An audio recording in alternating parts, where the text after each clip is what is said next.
Welcome, dear listener, to another quiet journey. Tonight, you and I sit together at the edge of time itself. The fire glows softly, the night stretches wide, and for a little while, the noise of the world can wait outside. Here, history becomes more than names and dates. It becomes a companion, a place you can walk through, slowly, gently, as though you were there. Before we begin, if this content genuinely helps you, if these calm stories bring you rest in the long hours of the night, I would like to ask you now, while your eyes are still open, to like this video and subscribe to the channel. It helps us keep these journeys alive, like winds carrying across the desert. And I would love to know, where are you listening from tonight? What surrounds you? A quiet bedroom, a distant city, perhaps even under the open sky. Share it if you wish, so others may know they are not alone in the night. The night is here, and you are safe. Wherever you are, in a room of your own, in a camp beneath the stars, or in a city that has not yet grown quiet, this moment belongs to you. You have carried the burdens of your day, and now you may set them down. Let your body soften. Let your thoughts loosen. Feel the surface beneath you hold you steady. Listen for the quiet, for the stillness waiting around you. If your boss gives you a hard time, be glad he isn't a pharaoh. In ancient Egypt, the line between manager and master was much thinner, and disobedience was not met with a warning. It was met with silence and exile, or worse. If you are restless now, if your shoulders are still heavy with the weight of today, you would not last long in the court of kings. So let it go. Breathe deeply, and allow yourself to leave this modern world behind, just for a while. Tonight, the desert wind will be your companion. You will feel its breath, cool, endless, timeless. It will brush against your skin, it will move through your hair, it will carry you across centuries. And as it moves, it will remind you that empires rise, empires fall, but the wind endures. Always whispering. Always steady. Always here. And now, as your eyes grow heavy, as your breath steadies, as your mind softens into stillness, we begin. Close your eyes. And imagine that when you open them again, you are no longer in the world you left behind. The first sound you hear is the river. The Nile, wide and calm, sliding past with a steady murmur. Its surface shimmers with early starlight, and the night air carries the cool breath of water across your skin. The desert stretches beyond, endless and silent, its sands pale under the moon. The wind moves softly, brushing against your face, carrying the scent of earth and reed, of dust and distance. You draw a slow breath, and with it you taste the desert, dry, ancient, unchanging. Around you the world is quiet, yet alive. Frogs croak in the reeds, insects hum faintly in the air, and somewhere nearby, the call of a night bird echoes over the water. You hear the faint splash of an oar as a fisherman guides his boat along the current, its wooden hull creaking softly against the pull of the river. Behind you, fields stretch in careful rows. Barley and wheat sway gently in the breeze, their stalks silvered by moonlight. Palm trees stand tall and still, their fronds whispering against one another in the night wind. And further still, beyond the green banks of the Nile, the desert rises again, its dunes glowing faintly as if they were lit from within. Above, the sky is vast and clear. Stars scatter across it like grains of sand tossed into the air. The constellations you know are there, but they feel different here, sharper, brighter, closer.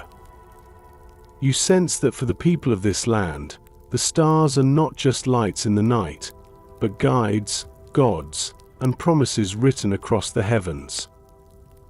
And as you take all of this in, you begin to notice the city nearby.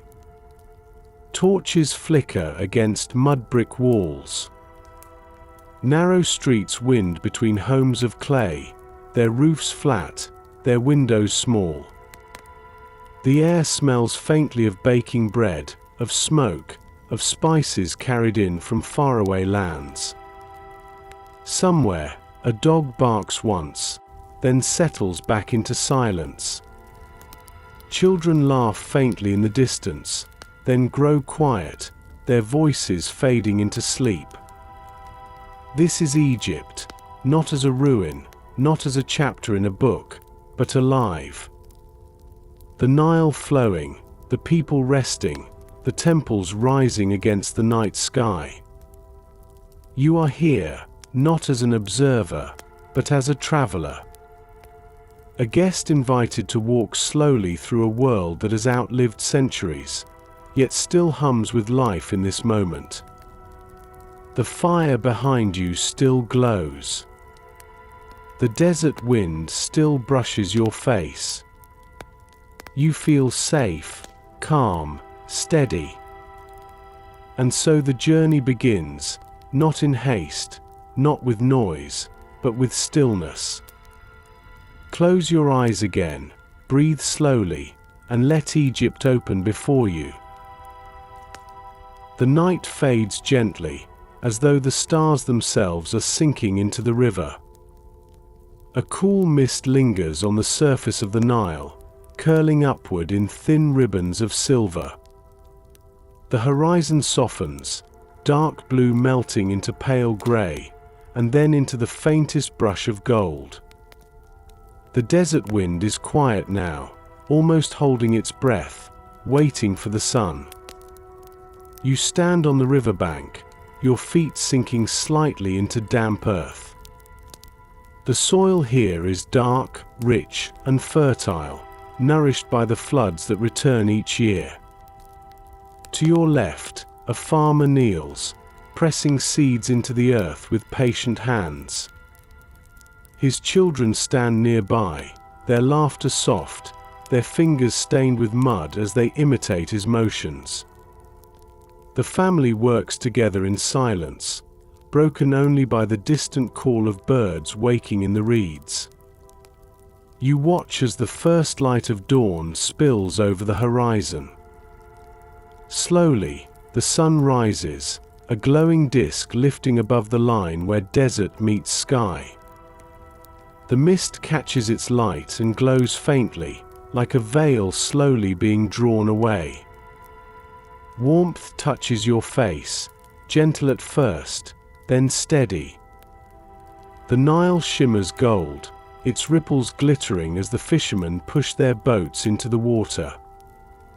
Oars dip, nets unfurl, the splash of fish echoes softly across the surface. The fields stir with life. Farmers guide their oxen, the wooden plows dragging furrows through wet soil. Women carry baskets balanced on their heads, filled with jars, loaves of bread, figs, and onions. The scent of baking bread drifts faintly on the breeze, mingling with the earthy smell of freshly turned soil. Chickens cluck softly near homes, goats wander lazily through the courtyards, their bells tinkling faintly in the still morning air. You notice how everything here moves to the rhythm of the Nile. Its floods, its tides, its gifts of life. The farmers bow their heads briefly to the water before they begin, as if acknowledging that without the river, none of this would exist. Children scoop water into clay jars, their feet splashing as they run, their voices echoing in the brightening light. You realize that the Nile is not simply a river. It is breath, it is heartbeat, it is the very soul of this land. The sun climbs higher, painting the desert beyond with long shadows. Its light turns the sand into a vast golden sea, endless and shimmering. You imagine walking into it, but you know the Nile's banks are where life endures.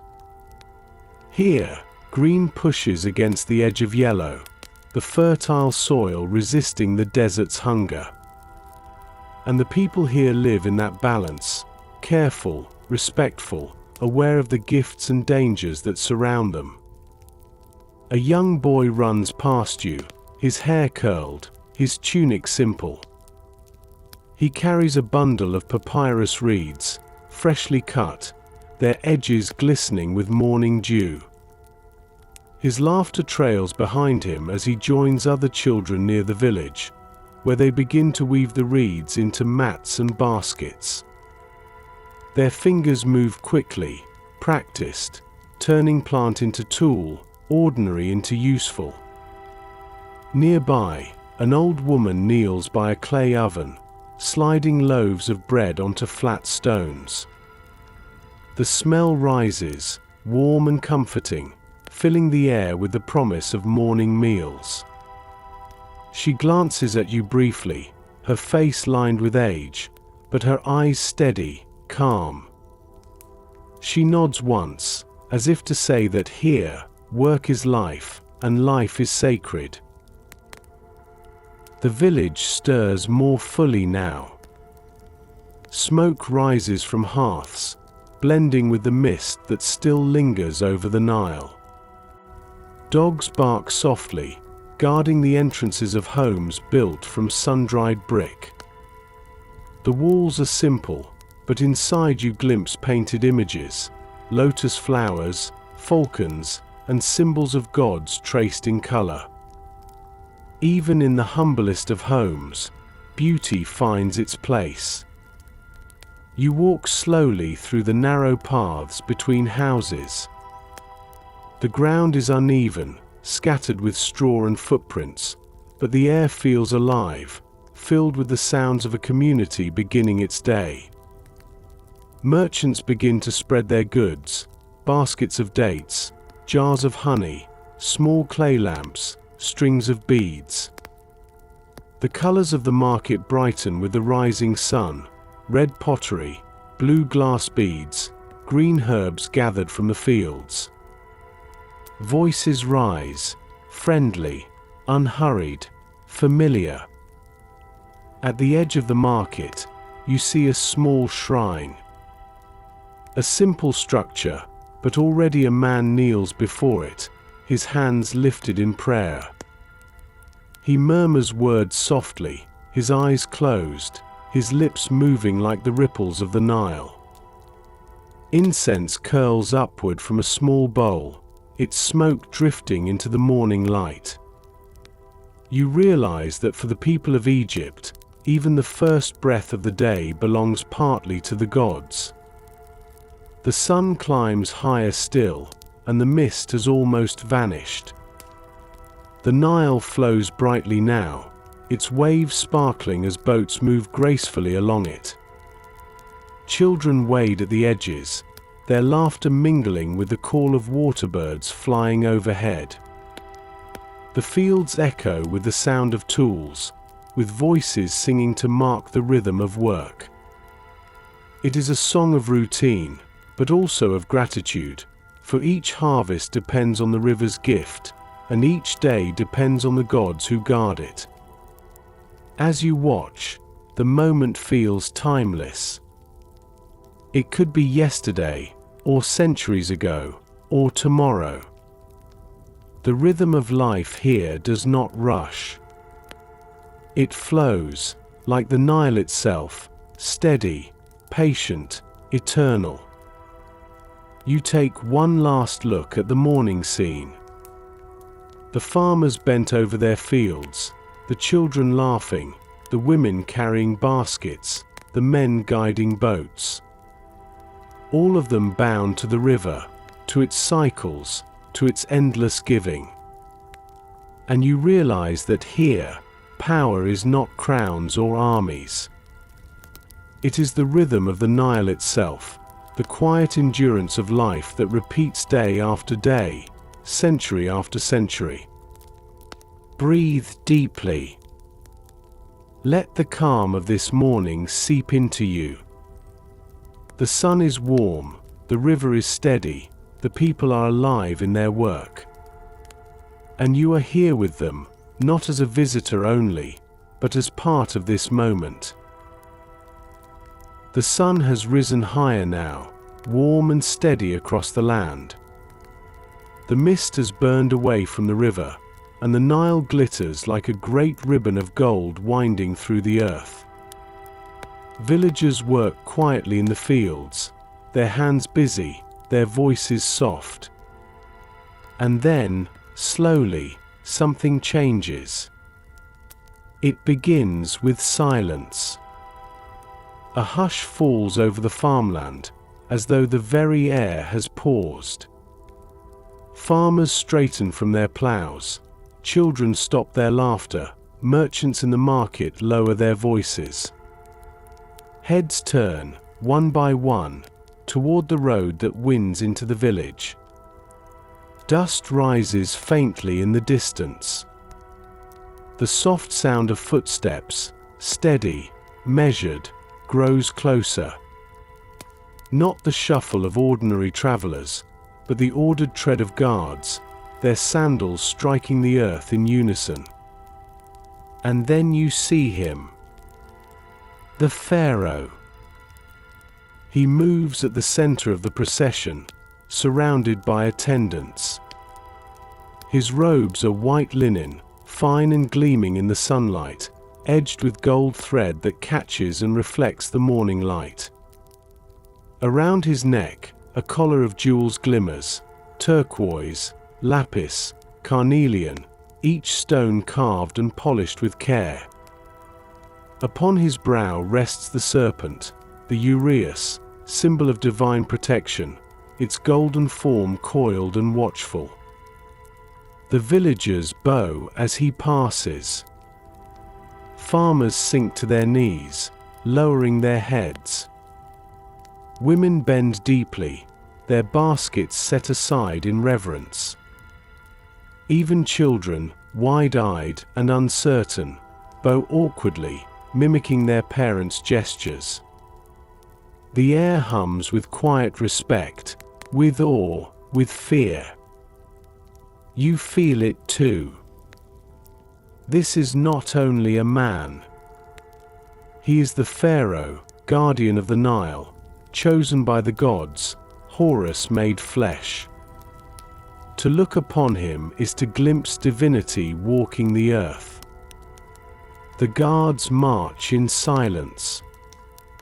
Their spears gleam in the sunlight, their shields polished to a dull shine. Their faces are stern, their eyes fixed ahead. They do not glance at the people, nor at you. Their presence is both protection and warning, a reminder of the power carried within this figure who walks so calmly at their center. Behind the Pharaoh move scribes and officials. They carry rolls of papyrus, tablets, jars of ink. Their voices murmur softly as they take notes, record gifts, measure the day's events. Their presence reminds you that this power is not only strength of arms, but strength of order. The Pharaoh is the axis around which life turns, law, harvest, worship, all bound to his will. As he draws closer, you can see his face more clearly. It is calm, unreadable, shaped by the expectation of eternity. His eyes are lined with kohl, dark and sharp against the brightness of the morning. His lips do not smile, but neither do they frown. He looks forward, past the people, past the village, as if his gaze belongs to the horizon itself. The villagers remain bowed, silent, reverent. They do not look up until he has passed, until the dust of his footsteps has begun to settle again. Only then do they raise their heads, slowly, cautiously, returning to their work, their voices low, their movements careful.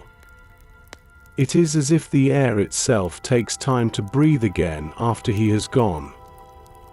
You stand still, watching, feeling the weight of the moment. You realize that this, too, is power. Not through the swing of a sword, not through shouts or decrees, but through presence alone. A figure who need not speak to command obedience, who need not gesture to shape reverence. A figure who is at once ruler and symbol, man and God. The procession moves onward, dust rising once more as the pharaoh and his attendants leave the village behind. Yet even in departure, his presence lingers. The people move more carefully now, more reverently. The farmer bends again to his field, but with an added solemnity. The merchant arranges his goods more neatly, as though offering them to unseen eyes.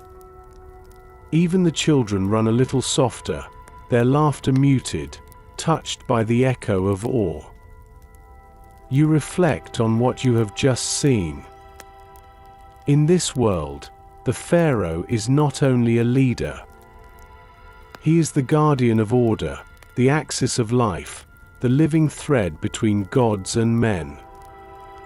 His passage through the village is not a visit, but a reminder. A reminder that every loaf of bread, every seed sown, every brick laid belongs not only to the people, but to the divine order he embodies. The desert wind stirs softly again, brushing your face, whispering through the palms. It seems to carry with it the same truth, that here, power is presence. Not always seen, not always spoken, but always felt. The villagers return fully to their lives now. The hum of voices rises again, the clatter of tools resumes, the rhythm of daily life begins to flow once more. But beneath it all, you sense the change. Reverence lingers in the air, like the faint scent of incense after it has burned away. You take a step forward, the dust of the pharaoh's passage still settling on the road before you. And as you walk, you realize that what you have witnessed is more than ceremony.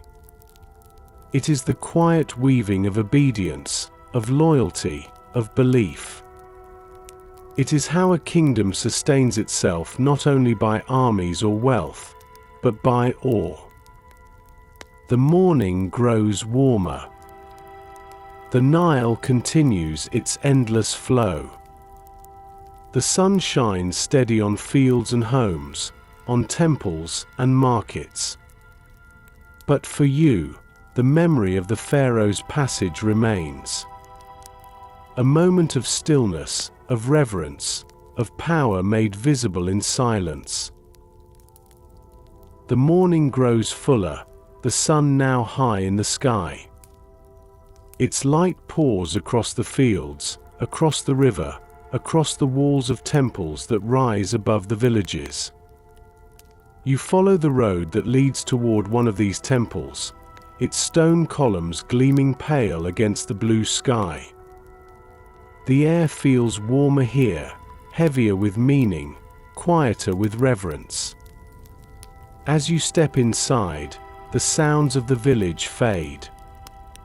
The chatter of the market, the splash of the Nile, the clatter of tools, all soften until only silence remains. The air is cool within these walls, shaded and still. Incense burns in small clay bowls, sending curls of smoke upward, their fragrance thick with resin, spice, and mystery. You breathe it in slowly, and it fills your chest with calm, with weight, with something you cannot quite name. The columns rise around you like a forest of stone. Carved with figures of gods and kings, their surfaces painted in deep reds, blues, and golds.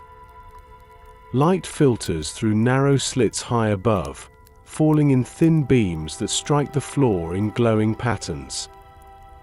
The ground beneath your feet is smooth, worn by centuries of sandals, of knees bent in prayer, of processions that have passed this way again and again. You move deeper into the temple. Shadows grow longer, the air cooler. The smell of incense thickens, mingling with the faint scent of oil from the lamps that flicker along the walls. You hear voices now, low and steady, chanting in unison. The sound echoes through the chamber, rising and falling like the flow of the Nile itself. And then you see him. The Pharaoh.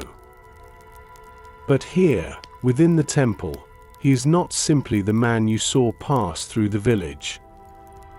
Here, he is more. He is not king alone, but God made flesh.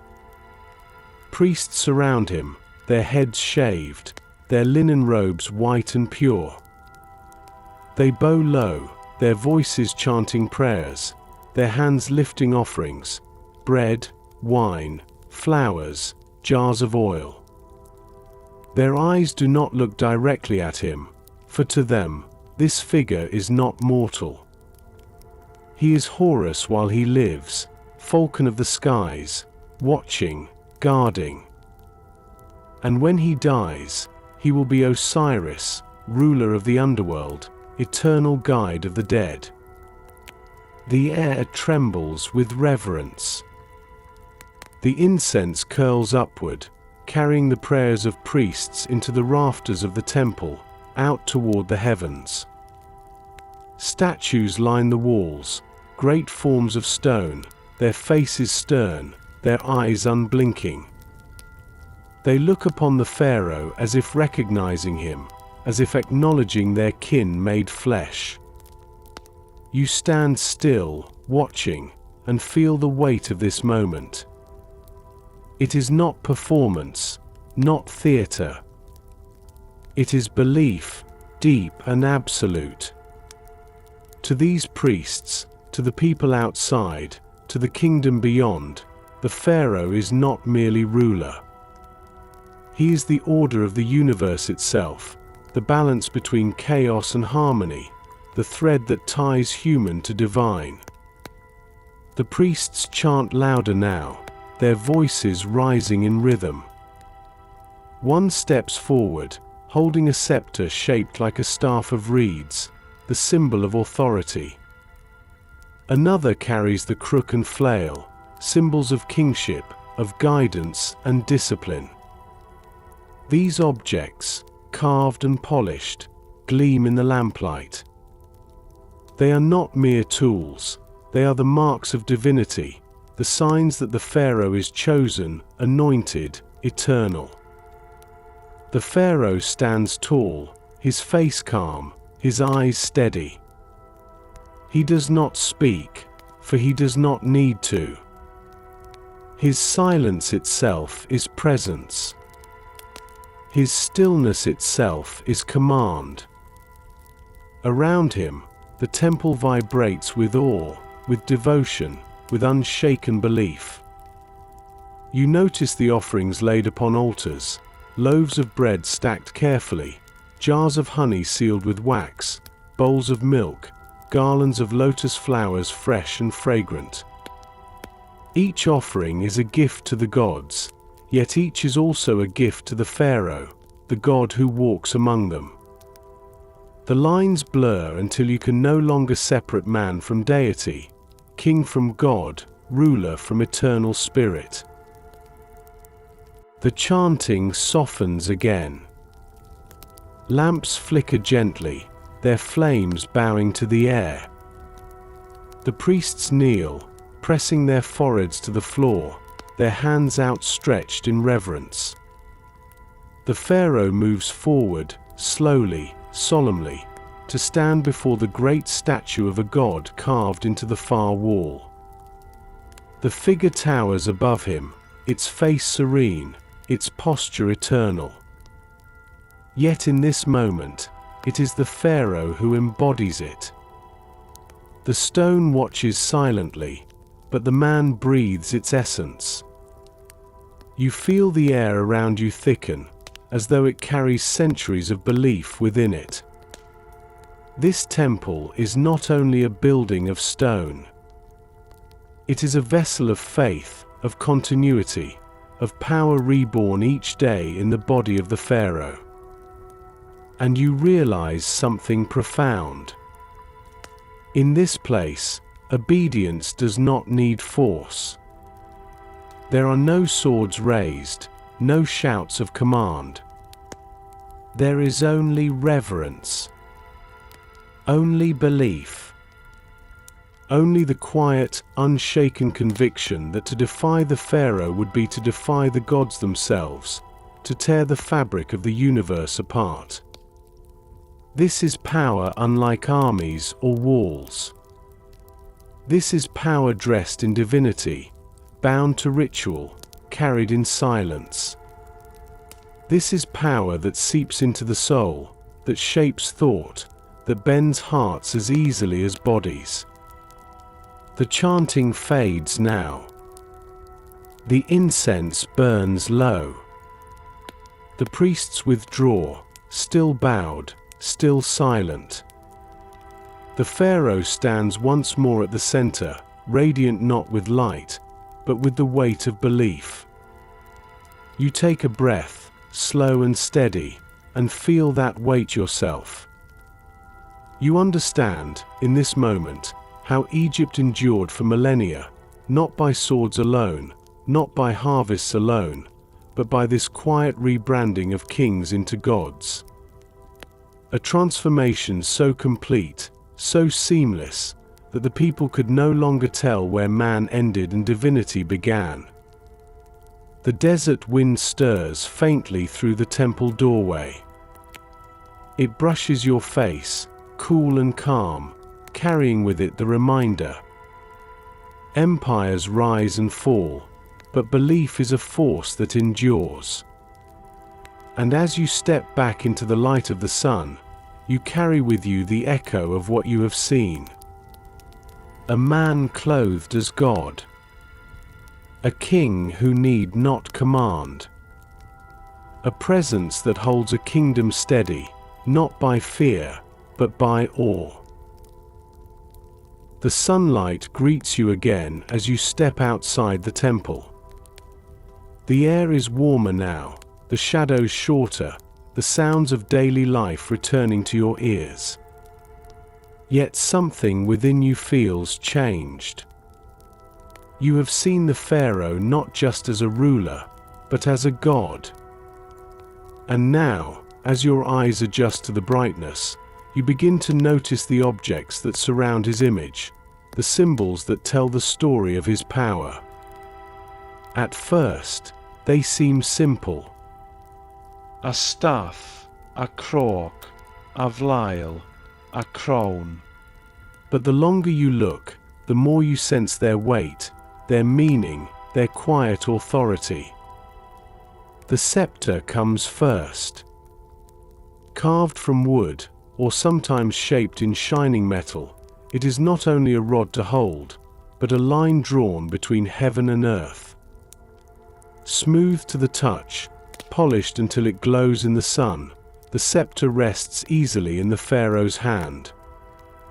It is a reminder that his command flows downward from the gods, like the Nile flows from its source to the sea.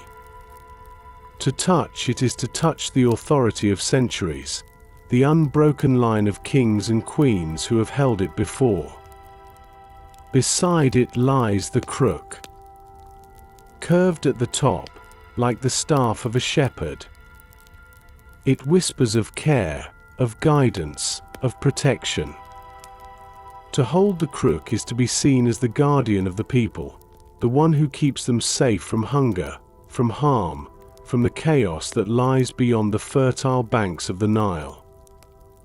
In its curve you see not only authority, but responsibility. The pharaoh is not only master, he is shepherd. And then the flail. Strips of leather bound to a handle, shaken in ceremonies so that they whisper in the air. Its sound is not loud, but it carries weight. It speaks of discipline, of justice, of order kept by steady hands. To the people, it is both warning and promise. That the pharaoh will protect, but also correct. That balance is not only guidance, but also restraint. You look again, and you see these objects not as decorations, but as language. A language older than words, older than writing, a language spoken through symbol and presence. Each object says something, without sound, without explanation. Each object tells the people that this is not a man alone. This is the axis of the world, the bridge between earth and sky. And then, the crowns. You notice how many there are. Not one, but several, each with its own voice, its own meaning. The white crown, tall and slender, rising upward like a flame. It belongs to Upper Egypt, the lands of the south where the Nile narrows and flows between cliffs and deserts. It gleams pure, austere, commanding. To where it is to claim the highlands, the source of the river, the heart of the kingdom. The red crown, broad and flat, its tall projection curling forward. It belongs to Lower Egypt, the delta where the river fans out into marshes and meets the sea. It speaks of breadth, of reach, of abundance. To where it is to claim the fertile lands, the mouths of trade, the gateway to the world beyond. And then the double crown, formed when white and red join as one. It is heavy, majestic, balanced.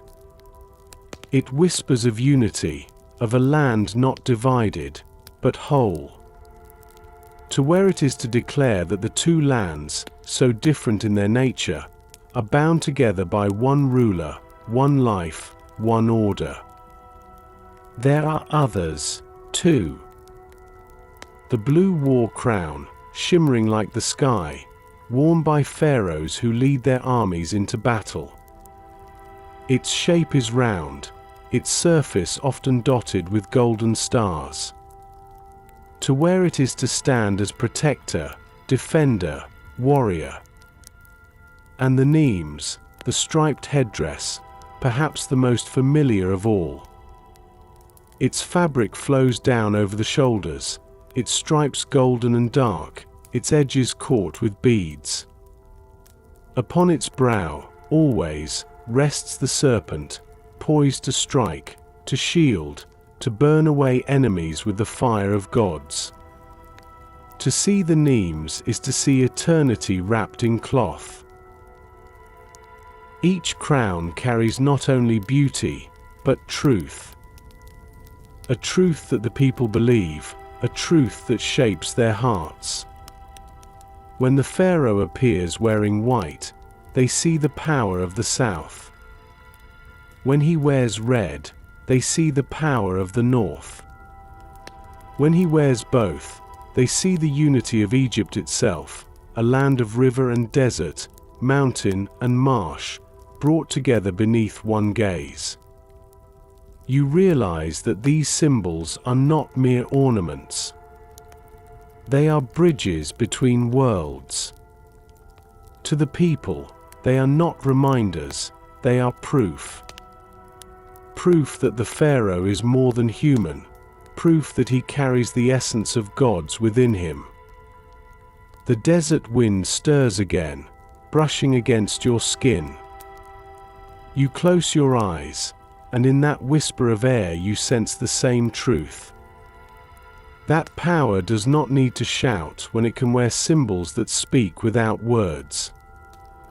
You open your eyes once more, and you notice how carefully these objects are kept. Priests handle them with reverence, their heads bowed as they lift each crown, each staff, each flail. They are polished with oils, wrapped in cloth when not in use, guarded within temples whose walls themselves are sacred. The objects rest on altars, waiting, but never forgotten. Each day, they are honored, as though they live, as though they breathe. And in a way, they do. For when the Pharaoh wears them, they become more than objects. They become extensions of his being. They remind every villager, every scribe, every soldier that what they see is not a man but a mystery, not a ruler but a god. You imagine what it must feel like to carry such weight.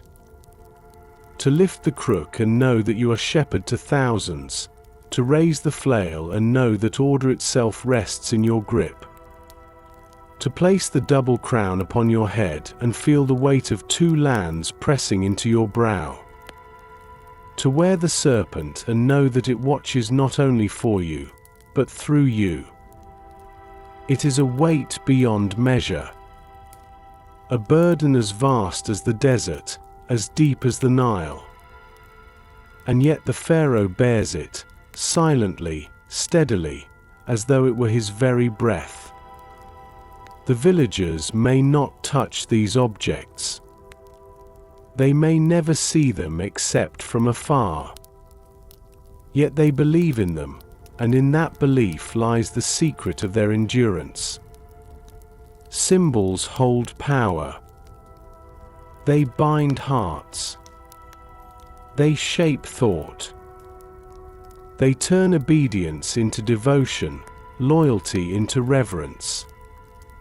And they whisper quietly, across centuries, that power is never only in the hand, it is in the story the hand carries.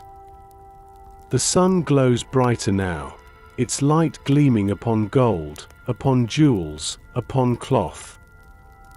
The crowns shimmer, the scepter shines, the flail whispers in the air.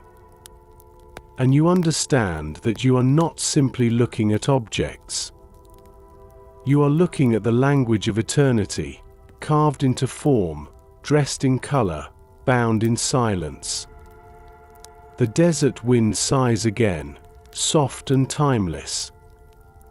And as it moves, you hear it say what Egypt has always known. That symbols are stronger than swords. That crowns endure longer than armies. That belief, once bound to an object, can carry power across centuries, across millennia. You breathe deeply, letting that truth settle within you. And as you exhale, you feel lighter. For in this moment, you walk not in noise, but in silence. Not in chaos, but in balance. Not in fear, but in awe. The symbols of kingship fade behind you as you walk back toward the village. The grandness of temples and crowns gives way again to the humbler rhythm of daily life. The sun is high now, the Nile glitters, and the air is filled with voices, with the quiet music of work, laughter, and routine. You step along narrow paths between mud brick houses. Their walls are pale from the sun, their roofs flat, their windows small and shaded with woven mats. Smoke rises gently from ovens, carrying with it the warm scent of bread. Chickens scratch at the ground, goats wander slowly, their bells chiming faintly. A family sits together in the shade of a palm. The father repairs a fishing net, his hands moving with practiced care, untangling knots, looping cord, tightening strands. His wife grinds grain on a stone, the rhythmic scrape echoing softly into the air. Their children play nearby, chasing one another with sticks, their laughter ringing like bells, bright and untamed.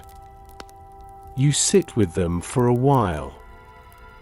They do not mind your presence, for here in the village, everyone belongs to the same rhythm. The father glances up from his net, offers you a quiet nod, and continues his work. The mother smiles faintly, her hands never pausing, as though her body remembers the motion without thought. The children circle around you for a moment, curious, wide-eyed, before running off again in bursts of energy and joy. You notice how simple their world seems, yet how complete. Their walls may be made of clay, their tools of wood and stone, but their lives are filled with continuity, with connection. Each task has meaning, each gesture its place. To mend the net is to feed the family. To grind the grain is to bring bread to the table. To play in the dust is to learn the rhythm of the land. Nearby, a group of women gather at the river's edge. They kneel in the shallows, washing clothes, their hands slapping wet fabric against smooth stones. Their voices rise together in song, low and steady, blending with the murmur of the water. The tune is simple, repeating, its rhythm matched to their movements. It carries across the fields, soft but enduring, a reminder that even work can hold beauty when shared. At the market, merchants spread their wares. Jars of honey, baskets of figs, strings of dried fish, bundles of herbs tied neatly with reeds. A man holds up a carved comb, polished smooth, showing it proudly to a neighbor. A woman trades a clay jug for a handful of onions, both smiling, both nodding as the exchange completes. No coin passes between them. Here, trust and barter are as valuable as gold. Children weave through the market, carrying small baskets.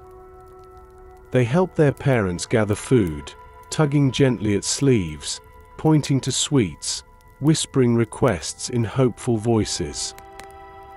Their joy fills the air as much as the cries of merchants calling out their goods. And above it all, the river flows, steady, eternal. Boats drift past, their sails catching the wind, their hulls heavy with grain, pottery, linen. Some glide south toward the deserts, others north toward the delta. The Nile is not only lifeblood for the fields.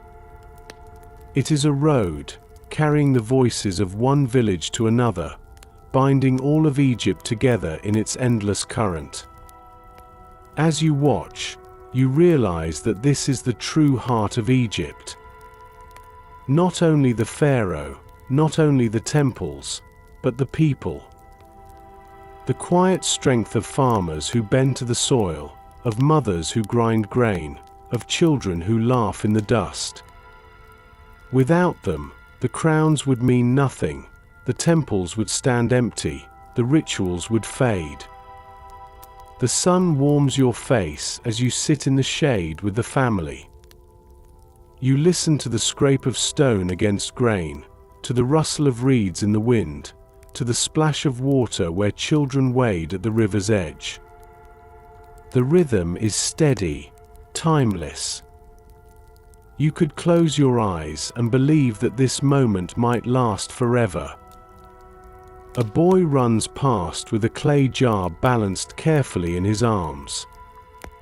He carries water from the river back to his home, his bare feet kicking up dust as he hurries along. Behind him, another child follows, laughing, carrying nothing but joy. Their footsteps drum against the earth, their voices rise like birds into the air. The mother beside you pauses in her grinding to wipe her brow. She glances at the children, her smile soft, then returns to her work. She does not scold, she does not call them back. She lets them play, for she knows they will soon join in the work, as she once did, as all children do. An old man passes slowly down the path, leaning on a staff. His steps are careful, his gaze steady. The children pause, bow their heads respectfully as he moves by. He nods to them, his face lined with years, his eyes bright with memory. He has seen many seasons, many floods, many pharaohs.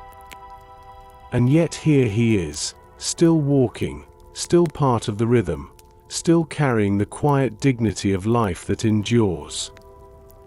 The desert wind stirs faintly, brushing your skin, carrying the scent of earth and smoke and water.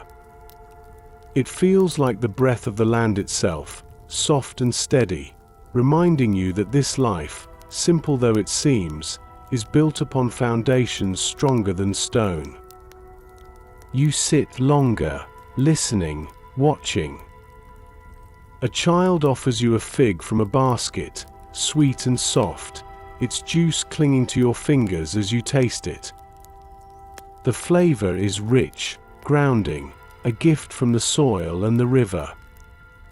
You smile, and the child laughs, running off again into the sunlight. The day moves gently forward. Shadows shift, voices rise and fall, laughter drifts through the air like birdsong. You realize that time here does not rush. It flows, like the Nile itself, calm, eternal. And as you rise to continue your walk, you carry with you the warmth of what you have seen.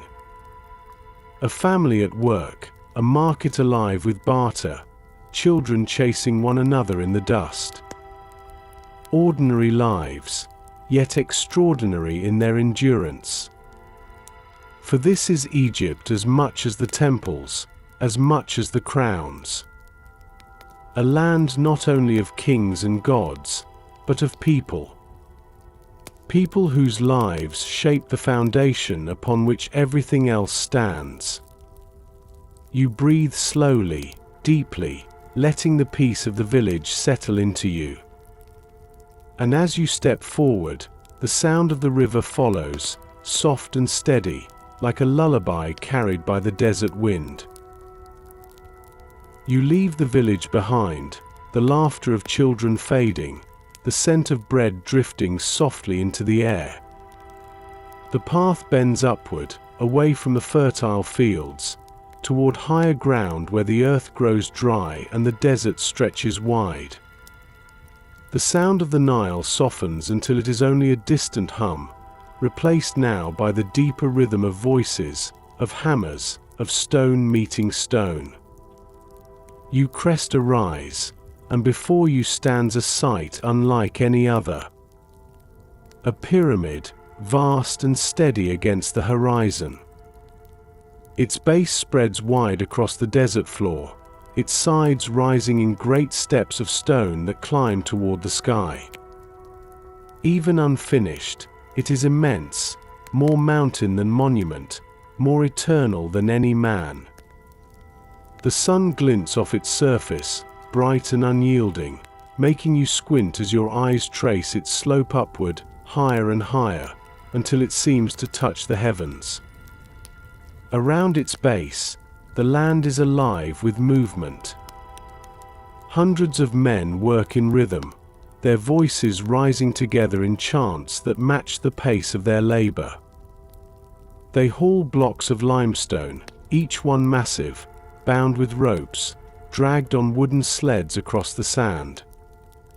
Others push from behind, their muscles straining, their bodies glistening with sweat under the desert sun. The chant keeps them steady, each voice a thread woven into a single song of effort. You move closer, and you hear the words more clearly. Not loud, not harsh, but steady, rhythmic. A call and a response, leader and laborious, each sound pushing them forward, each step matched to the beat. The sand crunches beneath their feet, the ropes creak, the blocks slide slowly but surely toward their place upon the rising structure. Nearby, workers chip at stone, their hammers striking with sharp cracks that echo across the desert. Dust rises in clouds, white and fine, coating their hair, their skin, their tunics. Others smooth the edges, shaping each block so that when it joins the next, the fit is seamless, tight, unyielding. The air is filled with the sound of stone against stone, the music of building, the heartbeat of eternity made visible. You watch as a block is set into place. Slowly, carefully, guided by ropes, by hands, by the steady chant. It slides into its slot, settles with a thud that seems to shake the air itself. A cheer rises, not loud, but satisfied, quiet pride humming in their voices. And then they return to their rhythm, their work, their endless climb upward. Among them, foremen move with rods in hand, guiding, correcting, encouraging. Scribes sit in the shade, their reed pens scratching onto papyrus, recording the work, noting the stones laid, the men present, the progress made. Even in this chaos, order prevails. Every hand, every tool, every block has its place, its purpose, its moment. You notice how young many of the workers are. Boys barely grown, their bodies wiry, their faces focused. Some carry jars of water, rushing between lines of men, their bare feet quick against the hot sand. They lift the jars carefully, tilting them into the mouths of the laborious who pause briefly to drink, then continue their task. The water gleams as it spills, precious and scarce, more valuable than coin in this place of heat and dust. The desert wind brushes your face, carrying with it the smell of limestone, the tang of sweat, the faint sweetness of water drawn from the Nile. It cools you, briefly, before the sun warms you again, pressing its weight down upon your shoulders. You imagine what it must feel like to work here day after day, season after season. And yet, the faces you see are not broken. They are steady, determined, purposeful. For to them, this is more than labor. This is eternity.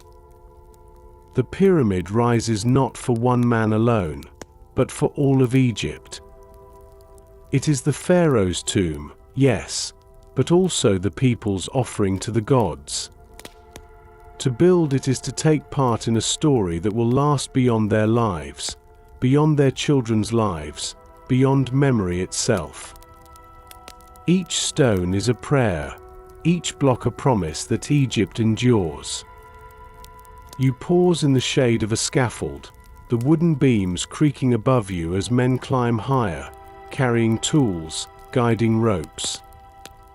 You hear their voices above, faint but strong, continuing the chant as they move higher into the sky. Their silhouettes darken against the sun, tiny figures against the immensity of stone, yet each one vital, each one irreplaceable. At the edge of the site, women prepare food, stirring pots of lentils, baking flat loaves, pouring water into jars. Their voices carry in laughter, in conversation, in songs softer than the chants of the builders.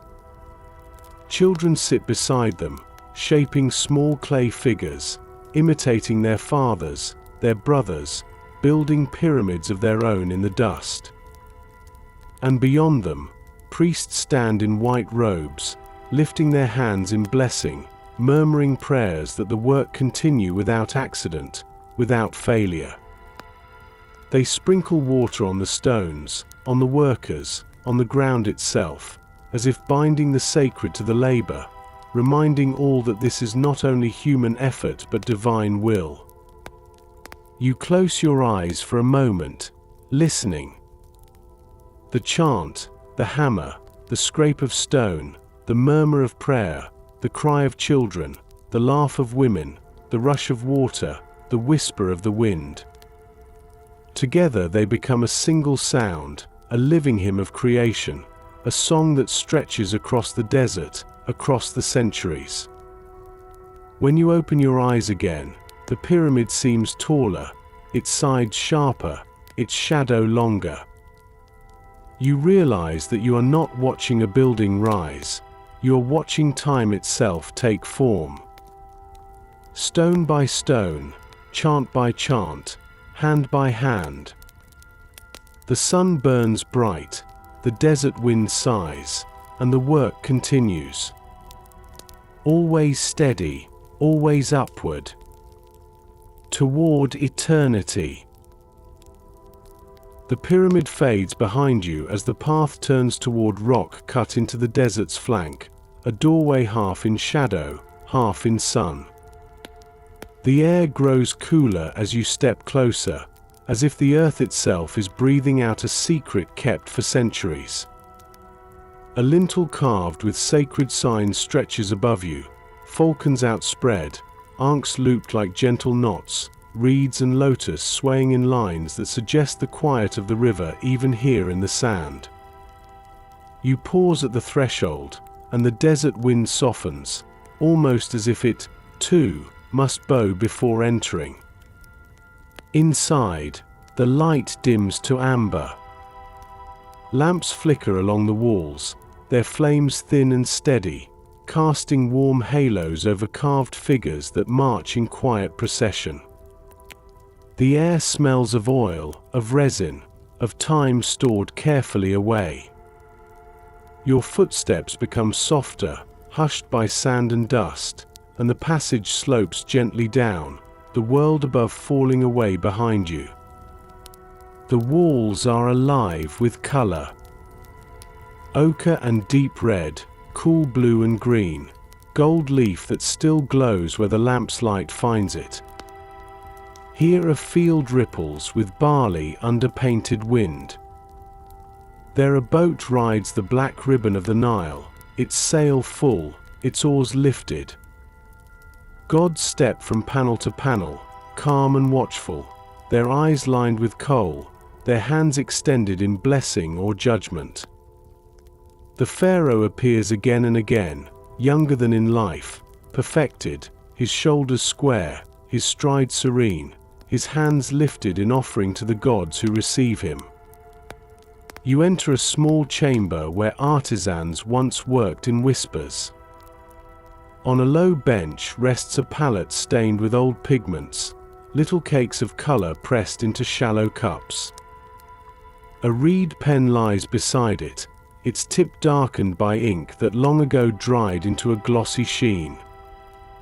You can almost hear the quiet scrape of brush against plaster, the tiny intake of breath as a line is drawn and perfects the curve of a lotus, the feather of Marat, the spiral of a ram's horn. In this room, time feels close. The work of hands lingers like a kindness left in the air. The corridor opens again, and the ceiling lowers. Stars have been painted above you in infinite repetition, each one a small white dot against a field of deep indigo. They surround you like a soft sky brought inside the earth, a promise that night is not an ending but a doorway. As you walk, they seem to drift with you, quiet companions on the road below the sand. Farther in, the space widens, and you enter the chapel of offerings. A table of stone stands at the center, its surface stained by oils and wine, by bread and honey that once rested here in careful stacks. Along the wall, niches hold jars, bowls, and small chests painted with signs, each promising food, drink, linen, perfume for days beyond counting. The room hums with a slow intention, as if every gift left here remains awake, ready to be lifted into the unseen world that mirrors the visible one. You imagine the day it was all made ready. The procession moving slowly from the house of the living to this house of eternity. Women's voices rising in a low song, men's steps steady beneath the weight of offerings, priests holding sprigs of green that scent the air with life. Anubis would have been near, jackal-headed guardian of thresholds, his black form gleaming with oil, his gaze turned inward and forward all at once. His hand would guide, as gentle as nightfall, as firm as law. In another chamber, a stone sarcophagus lies waiting. Its lid is carved with a face made serene, eyes open and unafraid, lips softened into the beginning of a smile. The lid is not lifted now, but you sense the presence within, wrapped in linen winds like the river's own coils, the body transformed not by denial of death but by acceptance of continuance. The embalmers have worked with patience and reverence, washing with water drawn from sacred basins, anointing with oils that carry the perfumes of distant lands, frankincense, myrrh, cedar. Natron has dried what once was living so that what always lives may continue, and the linen embraces like a second skin that belongs to forever. Beside the sarcophagus are 4 canopic jars, each crowned with a guardian's head, each keeping a watch over what was precious in life and remains precious beyond it. The human head, the baboon, the jackal, the falcon. Imsati, Happy, Duamutef, Kabesanuf. Their names rest silently on the stone, but the intention is clear. Nothing is discarded, nothing is wasted. Everything that belonged to the person is honored, protected, preserved. On a low shelf rest small figures, rows of them, each holding a tiny hoe or basket. They are Shabti, helpers for the fields of reeds that wait beyond the horizon of breath. Each bears a name, each promises to answer when called, each whispers with a smile carved into simple wood or stone, "Here I am, should the eternal fields need gardeners and gatherers." Even in forever, there is work, and even in work, there is companionship. On the far wall, a scene unfolds in calm procession. The deceased stands with hands steady, heart lifted or hidden, while a scale gleams beneath the light of the lamp. On one pan rests the heart, on the other the feather of Marat, truth itself, light and exact. Thoth stands nearby, ibis-headed scribe of measures, his reed poised to record balance or error. Anubis adjusts the scale with a touch so light it seems the air itself moves it. And waiting beyond, not cruel but inevitable, is the watchful form of the devourer, composite and still, a reminder that the order of things is not to be mocked. Here the lesson is simple and kind. Live with balance, walk with truth, and the heart will weigh as lightly as a feather. You linger with this scene. It does not frighten you. It steadies you. It speaks of a world where justice has a weight you can see, a shape you can understand. No shouting, no spectacle, only balance. Only quiet alignment of what is with what should be. Another wall shows boats drawn across a painted river. Some boats carry offerings, some carry musicians with lutes and harps, some carry the traveler himself, sitting beneath a canopy, hands laid calmly upon knees. The sun bark appears as well, golden and curved, bearing Ra across the sky by day and through the underworld by night. Each boat is a promise that passage exists, that no river ends only because you cannot see where it goes. There is another bank, another shore, another dawn. You run your fingers lightly over a carved hieroglyph, the edges softened by time. A reed, a bird, a folded cloth, a seated god, a loaf of bread. Each sign is a picture but also a sound but also a prayer. The walls speak in a language that is both instructions and lullaby. Go forth by day, they say, and be steadfast, and may your name be spoken, and may your feet find the good path, and may your mouth be open to speak again, and may your heart be light. In a small side niche, a basket holds ordinary things made extraordinary by intention. A comb, a mirror, a small jar of coal, a smooth stone for rubbing oil into skin. A pair of sandals woven from palm fiber. A folded linen cloth that once smelled of river and sun. None of it is grand, and yet all of it is precious.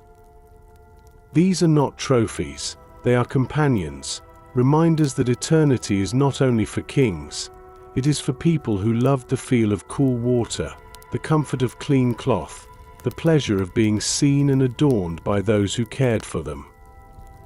You notice a low bench by the wall and sit for a while, letting the quiet sink in.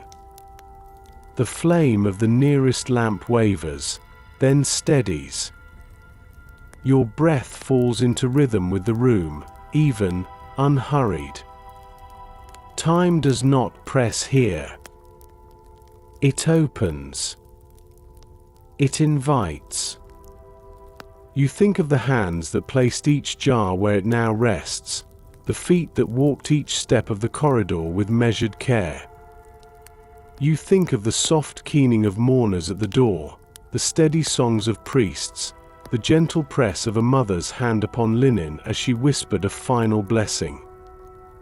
You think of friends who promised to speak the name, to pour water, to leave bread, to return with flowers when the river rose and the fields turned green again.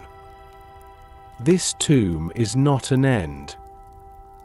It is a continuation. A threshold prepared with thought and tenderness. A space where the living and the dead agree to meet under signs that both can understand. Food for hunger, water for thirst, linen for comfort, music for joy, words for guidance, stars for orientation. You stand and move onward, deeper into the rock, where a final chamber waits like a quiet heart at the center of the earth. The room opens low and wide, its ceiling painted with constellations, its pillars carved like clustered reeds. The walls here are more intimate, more personal. Scenes of gardens, pools bordered by sycamores and lotus, the air hazy with bees and soft with birds' wings. Friends sit together with cups raised, laughter suggested by the curve of a lip, the tilt of a head, the angle of a hand. Lovers touch fingertips. A child chases a butterfly across a strip of painted grass. A cat sleeps in the shade of a jar. The dead are not absent from these moments. They are within them, present again, present always. Facing the doorway, a final panel shows the traveler welcomed by Osiris. The god sits enthroned, skin green as spring shoots, crown tall, crook and flail across his chest like folded wings. Behind him stands Isis, patient and steadfast, her hand lifted in blessing. Nephthys is there too, her presence quiet, her gaze kind. The traveler steps forward, not with fear but with relief, as though a long journey has finally led home. In the space between them hangs the scent of blossoms and the sound of a Nile that runs forever through fields that never fail. You close your eyes and listen to what cannot be heard with ears. It is a feeling more than a sound. A sense that the walls themselves hum with carried prayer, with years upon years of tended memory. Offerings renewed, names spoken, lamps relit, jars refilled, flowers brought fresh each season. Even when footsteps no longer came, the intention remained. It settled into the stone and waited, faithful as the stars painted overhead. When you open your eyes again, the lamp has burned a little lower, and the shadows have grown softer. You turn back the way you came, and as you walk the corridor, the stars on the ceiling seem to flow backward, a slow river of light guiding you toward the doorway where day will meet you again. At the threshold, you pause. The desert wind greets you with a cool touch against warm skin, as if the world above has been waiting just outside, patient as always.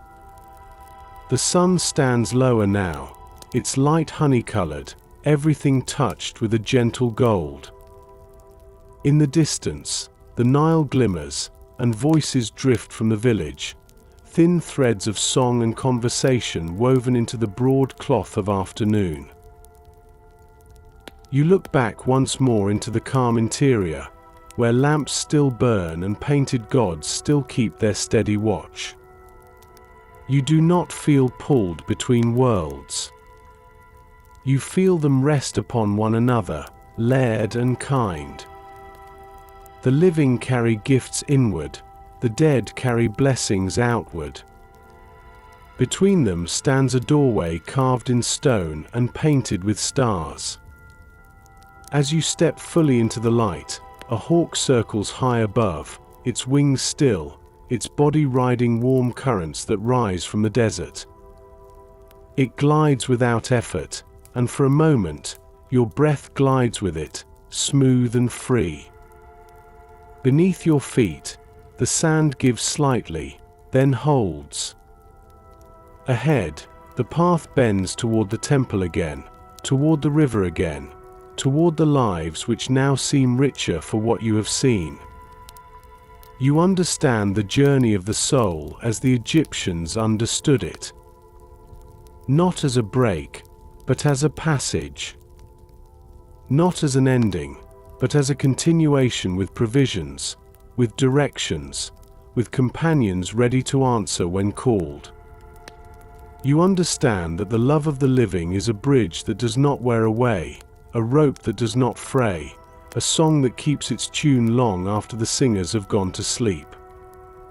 The wind whispers across the open land, sand sighing against stone, palm leaves ticking softly together on the river's edge. The day moves on, serene and slow, and your steps follow it, unhurried, steady, accompanied by gods whose faces are kind and by stars that wait, patient and sure, for the moment when night will paint them visible again.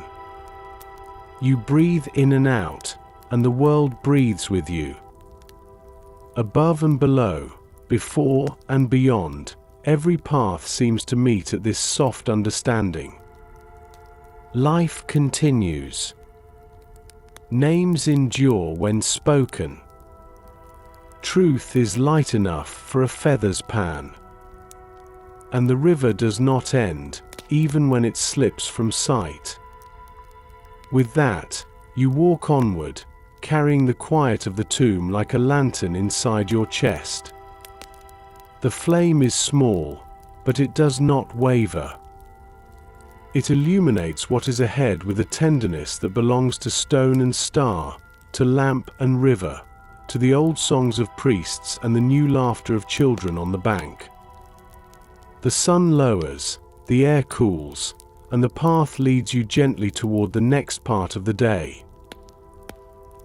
You breathe in slowly, and the air is warm, though softened by the touch of evening. You hear the faint hiss of sand shifting beyond the palace walls. The desert always moves, always whispers, and tonight its breath feels heavier. You find yourself within the royal precinct, where colonnades rise like forest groves carved in stone, pillars painted with lotus and papyrus, their colors fading with age but still shimmering in lamplight. Guards stand at their bases, motionless, spears gleaming. Yet their eyes glance sideways more than usual. For the Pharaoh, son of Ra, has left this world. His body taken to chambers where the priests chant softly, wrapping linen around limbs that once held the crook and flail. And though the rites continue, and though the gods are called upon to guide him to the western lands, here, among the living, another matter rests heavy in the air. The throne is empty. You walk slowly across polished stone floors. The sandals of courtiers brush past you, their whispers curling like incense. No voice rises above the others. Everything is subdued, careful. Because in these days between rulers, Egypt feels as though it holds its breath. The throne room glows with torchlight, ebony carved with falcon wings, gold leaf catching the flicker of flames, lion's paws crouching at its base. For centuries it has held the weight of kings, and it waits now for another. You pause before it, sensing the gravity. No one dares to sit until the rites are complete.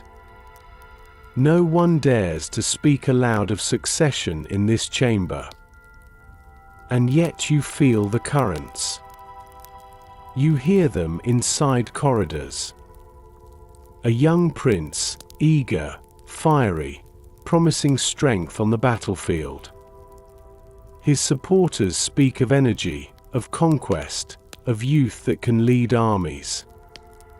An older brother, dignified, seasoned, his hair already touched with grey. His backers whisper of stability, of wisdom, of the calm hand that Egypt needs in uncertain days. In the shadows, the Queen Mother moves like quiet water, speaking softly with priests, reminding them of rituals, reminding them of dynastic order. Her voice is low, but you notice how many heads bend toward her when she passes. And so you begin to understand. The throne is not merely an object. It is a river of power. And when the banks shift, when the channels move, every life feels the change. You step into the palace gardens, where night-blooming flowers release their fragrance. Lotus blossoms float pale and ghostly on the pools. Musicians sit with their harps silent, fingers resting on strings, waiting for a cue that will not come tonight. Servants move with hushed footsteps, placing oil lamps near pathways. Moths dance around the flames. The whole palace feels like a dream, suspended between endings and beginnings. You drift further, and you see scribes bent over scrolls. Reed pens scratching carefully. The words are formal, steady. The son of Ra ascends the throne. As it has always been. As it will always be. But you know what they conceal. You know that behind the lines of ritual certainty, there are hesitations. Families weighing loyalties. Generals whispering promises. Priests calculating where favor lies. Still, Egypt itself is not shaken. For the Nile will rise, as it has always risen. Farmers will guide water into their channels, seeds will sprout in dark earth, children will laugh among goats and geese. Daily life endures, even as crowns change heads. You pause in a long colonnade. The stone cool beneath your hands. And you feel the wisdom of centuries here. Kings may come and go.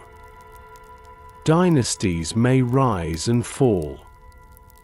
But Egypt remains, enduring as the desert horizon. You walk again into the throne room.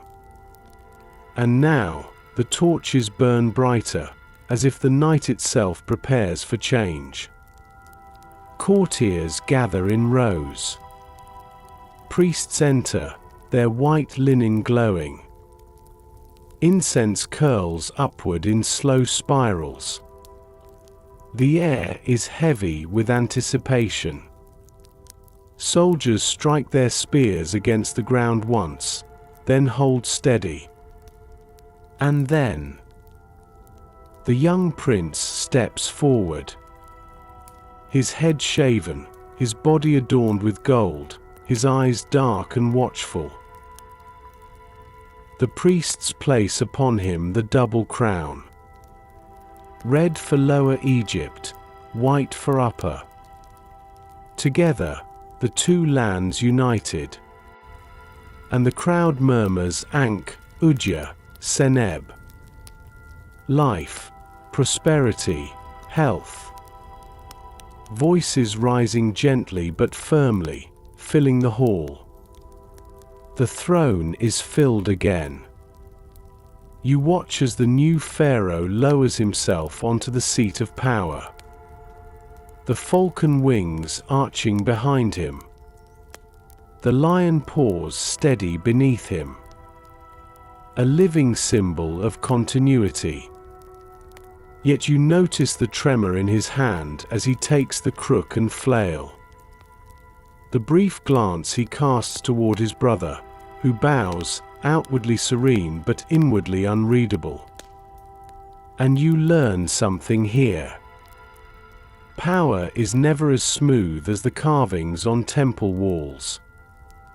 It shifts, it quivers, it tests those who grasp it. And yet, to the people outside, it must appear unbroken. For Egypt cannot be seen to falter. You step away quietly into the cool air of night. Stars scattered above the desert like grains of white sand. And you reflect as you walk. That Egypt's strength lies not only in its rulers, but in its rhythm. The endless cycle of flood and harvest, birth and death, loss and renewal. The throne may shift, but the land continues. As steady as the river that feeds it. As eternal as the stones that rise into pyramids. You breathe out. And with that breath, the palace softens. The voices fade. The torches dim. And you are left with the sound of the desert wind, calm and endless, guiding you onward into the next passage of Egypt's long dream. The night deepens, and with it, your footsteps carry you further into Egypt's long memory. You feel the coolness of stone beneath your hands, the faint warmth of oil lamps flickering, the sound of sandals soft against polished floors. And you notice something.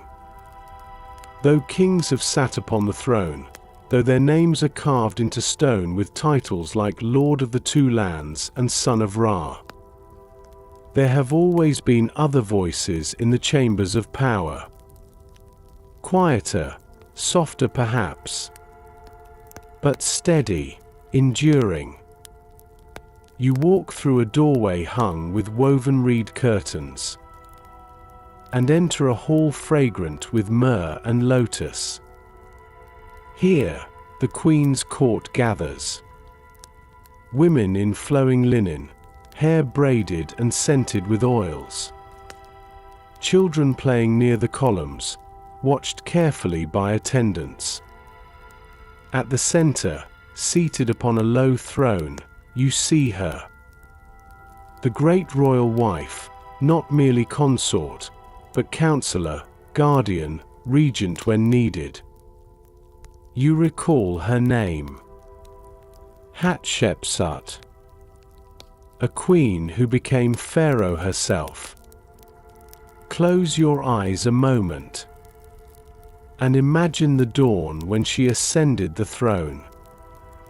Not as a shadow behind her husband, not as a whisper behind the curtains, but as ruler, crowned in full regalia. The double crown upon her head, the false beard upon her chin. Symbols worn only by kings before her. The hall murmurs as she enters. Priests bow.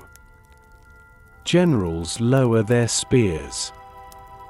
The people in the courtyards cry out as if Ra himself has risen above them.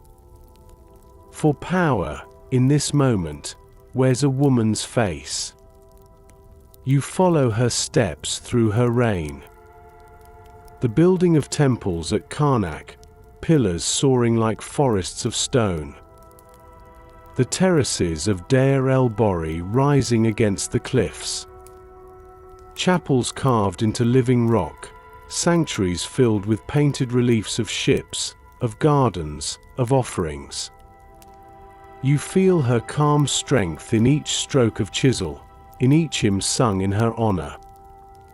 She rules not only with decree, but with presence. Steady, patient, like the river. And yet, you also hear the whispers in the corners. That a woman upon the throne is unusual. That some resist the sight. That scribes debate how to record her, sometimes writing her as king, sometimes as queen, sometimes as both. But you see how little it matters in the end. For the temples rise, the trade routes flourish, Egypt prospers. Under her hand, the land does not falter. You sit in her gardens. Shade falling across pools filled with lotus. Birds settling upon papyrus reeds. Servants bringing incense and fruit. And you realize, power does not belong to form, but to will, to vision, to the ability to guide people gently yet firmly. And she was not the only one. You walk deeper into memory and see Nefertari, beloved queen of Rameses the Great.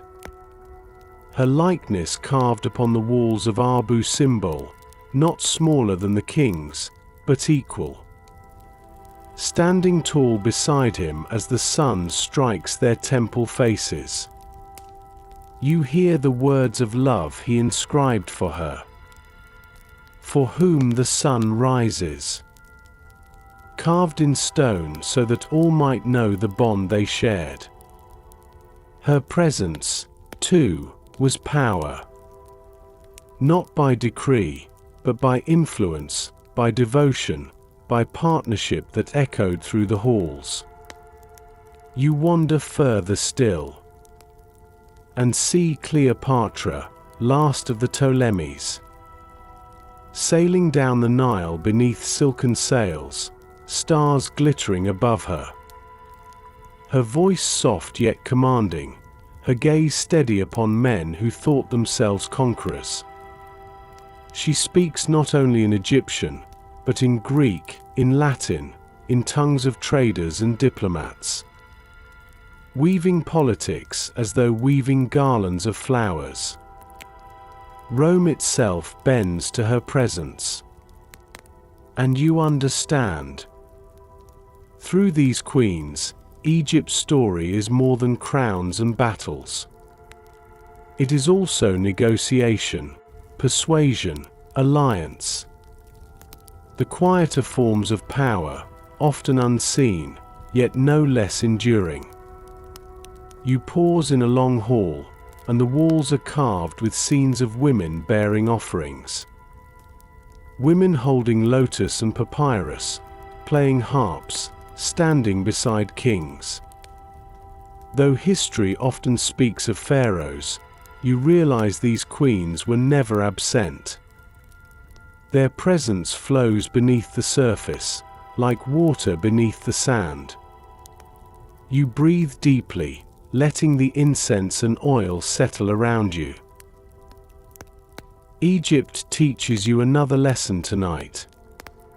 That power wears many forms. Sometimes in the raised spear of a warrior.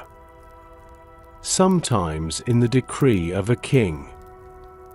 But sometimes, too, in the steady hand of a queen. Guiding without noise. Shaping destiny with quiet strength. You step back into the night air. The desert wind brushing gently across your face. Stars overhead calm and unblinking. And you reflect that if dynasties are rivers, queens are the banks that shape their course. Subtle, steady, holding the flow. Without them, the waters would scatter and flood away. You walk on softly, knowing the story will continue. With kings who march to war, with banners that rise in the desert. But tonight, you carry with you the calm grace of queens. And the reminder that power does not belong to one voice alone. The wind settles. The palace grows quiet. And you drift onward into Egypt's next dream. The night air grows cooler. And as you walk further into Egypt's long memory, the wind shifts, carrying with it a sound that is different from the songs of priests, different from the hush of temples. It is the rhythm of drums. Faint, steady, echoing across sand and stone. You follow the sound, your feet brushing softly against the ground. And you arrive at a wide plain just beyond the Nile. Tents of woven linen and leather rising like a small city. Torches burning low. Soldiers gathered in quiet ranks. Here you are among the armies of the Pharaoh. You watch as they prepare at dawn. Shields resting beside them, chariots gleaming in the first light, horses tossing their manes as servants soothe them. And at the center, the king himself. No longer just a figure on a throne, but a commander, a warrior, standing tall among his men. You see his banner flutter in the morning breeze. The falcon of Horus stretched across the cloth, its wings reaching wide. He is Ramesses, or perhaps Thutmose, or perhaps one of the many who took up sword and bow in Egypt's long story. For though their names differ, their presence feels the same. Pharaoh as warrior, Pharaoh as protector. You walk closer, and though the camp is busy, it is not harsh. The men laugh softly around small fires, bread baking on flat stones, dried fish warming in the embers. They polish their bronze, mend their sandals, sing songs to steady their hearts. The generals move between the ranks, speaking in low voices, not shouting, for order comes not from noise but from discipline. The soldiers nod, calm, practiced, like farmers in their fields, only now their harvest is measured in campaigns. The pharaoh rises into his chariot, gold glinting against the red of dawn. Reins held steady, bow across his shoulder. He is not distant from his men. He stands where they stand, breathes the same desert air, feels the same rising sun. You sense the balance here. Kingship as both temple and battlefield. The same hand that offers incense to Amun also grips the reins of war. The army begins to move. Wheels turning, sand lifting gently. Drums beating in slow rhythm. The sound more like a heartbeat than a march. Steady, grounding. You walk among them unseen, feeling the pulse of thousands moving as one. Shields upon their backs, spears upright like a forest of slender trees. And though this is the image of war, it does not feel cruel tonight. It feels like ritual, like another procession in Egypt's endless cycle. As the sun rises higher, you step aside into a ridge of stone. From here you see the wide sweep of desert. And in the distance, banners of another land. You recall the names whispered in later tales. Hittites, Nubians, Libyans. Neighbors and rivals at the edges of empire. Sometimes enemies, sometimes allies. For borders shift like dunes, never still for long. The armies face one another, yet before the clash there is pause. Priests step forward to pour libations, to call upon gods of protection. Hands lift toward the sky. And you feel how even in battle, the sacred lingers. When the chariots surge forward, the sound is thunder softened by sand. Horses snorting, wheels creaking, arrows whistling. But you are not here to feel fear. You are here to notice the flow. The way dust rises like incense. The way men move like waves upon the shore. Advancing, retreating, circling again. You hear cries, but also laughter. For even in the heart of conflict, men joke with one another, call out names, sing their chants. You follow Ramesses himself. Standing tall in his chariot, bow bending in his hands. His voice carrying across the plain. Steady, commanding, yet also reassuring. And you realize, for the men, he is not only king. He is anchor. As long as he stands, they stand. As long as he breathes, they breathe with him. The hours pass. The desert sun climbs and softens again. And when the armies finally part, neither destroyed, both weary, both still standing. You see treaties drawn, envoys speaking, scribes pressing agreements into clay. Egypt, you learn, does not live by conquest alone. It lives by balance. By knowing when to strike and when to speak. When to show strength and when to show grace. You step back into the quiet of camp that evening. Soldiers sitting around their fires once more. Bandaging wounds, sharing bread, telling stories of the day as though they were fishermen recounting their catch. The Pharaoh walks among them, placing his hand upon shoulders, listening to words, offering calm where fear lingers. He is ruler, but he is also companion in the field. The stars open above the plain.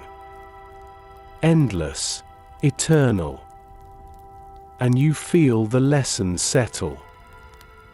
That power is not always marble halls and golden crowns. Sometimes it is dust on the skin, sweat upon the brow, the steady courage to stand with others when the horizon darkens. Egypt's warrior kings remind you. Strength can be fierce, but it can also be protective. It can guard fields and temples. It can secure peace through presence. You breathe slowly, letting the sounds of campfires and murmured songs wrap around you. And as your eyes grow heavy, you know the story will continue. Other kings will rise. Other battles will be fought, other treaties carved into stone. But for tonight, you rest in the quiet certainty that Egypt endures. Not only by sword, but by the steady rhythm of those who wield it with care. The drums fade. The desert wind returns. And you drift onward into the next dream of Egypt. The campfires fade. The drums grow still. And when you open your eyes again, the scene has shifted. Egypt has not vanished. But the air feels different. The accents of the voices around you carry new tones. You walk through a marketplace at dawn. Baskets of figs and dates, bolts of linen, jars of honey. All the sights and scents you know. But alongside them, other colors, other fabrics, other tongues. The Hyksos have come. Or perhaps the Persians. Or perhaps the Greeks who will come later. Their names change with the centuries, yet the feeling is the same. Egypt is not only Egypt now. It is touched by others. You hear merchants calling prices in languages half familiar, half strange. Traders from across the sea lifting amphorae of oil. Soldiers at the gate wearing helmets not shaped like the lotus, but forged in foreign patterns. And yet, Egypt does not crumble. It absorbs, it blends. The Nile still rises. The harvest is still gathered. The people still walk to temples with offerings in hand.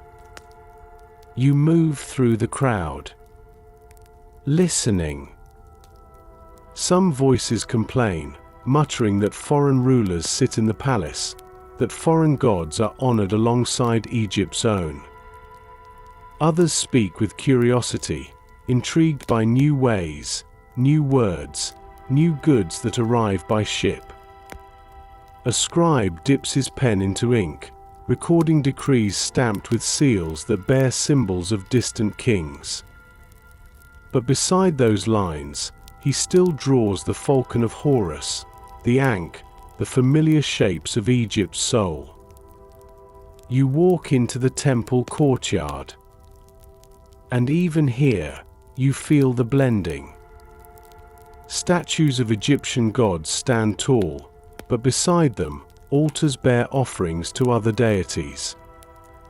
Priests speak Egyptian hymns, but also recite foreign prayers. The air is heavy with incense, thicker than before, as if to merge the many into one. You pause before a column where new carvings overlay the old.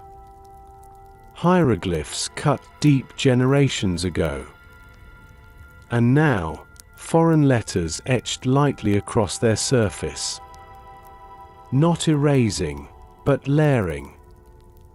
As though Egypt carries not only its own voice, but echoes of others who pass through. The streets hum with this mingling. Greek wine sold beside Egyptian beer. Spices from Persia traded for papyrus scrolls.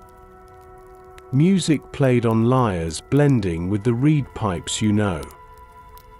And you notice that even under foreign rule, the rhythm of Egypt does not break.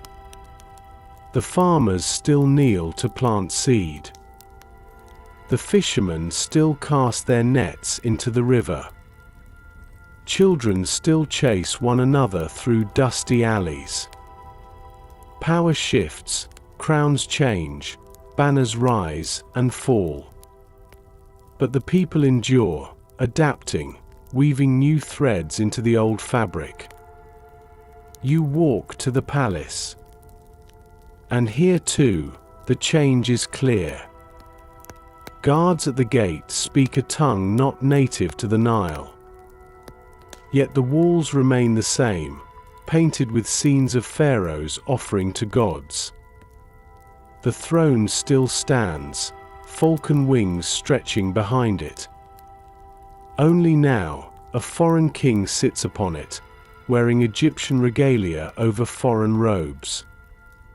You watch him. His crown tilted slightly, as if borrowed. His gestures practiced but not yet natural.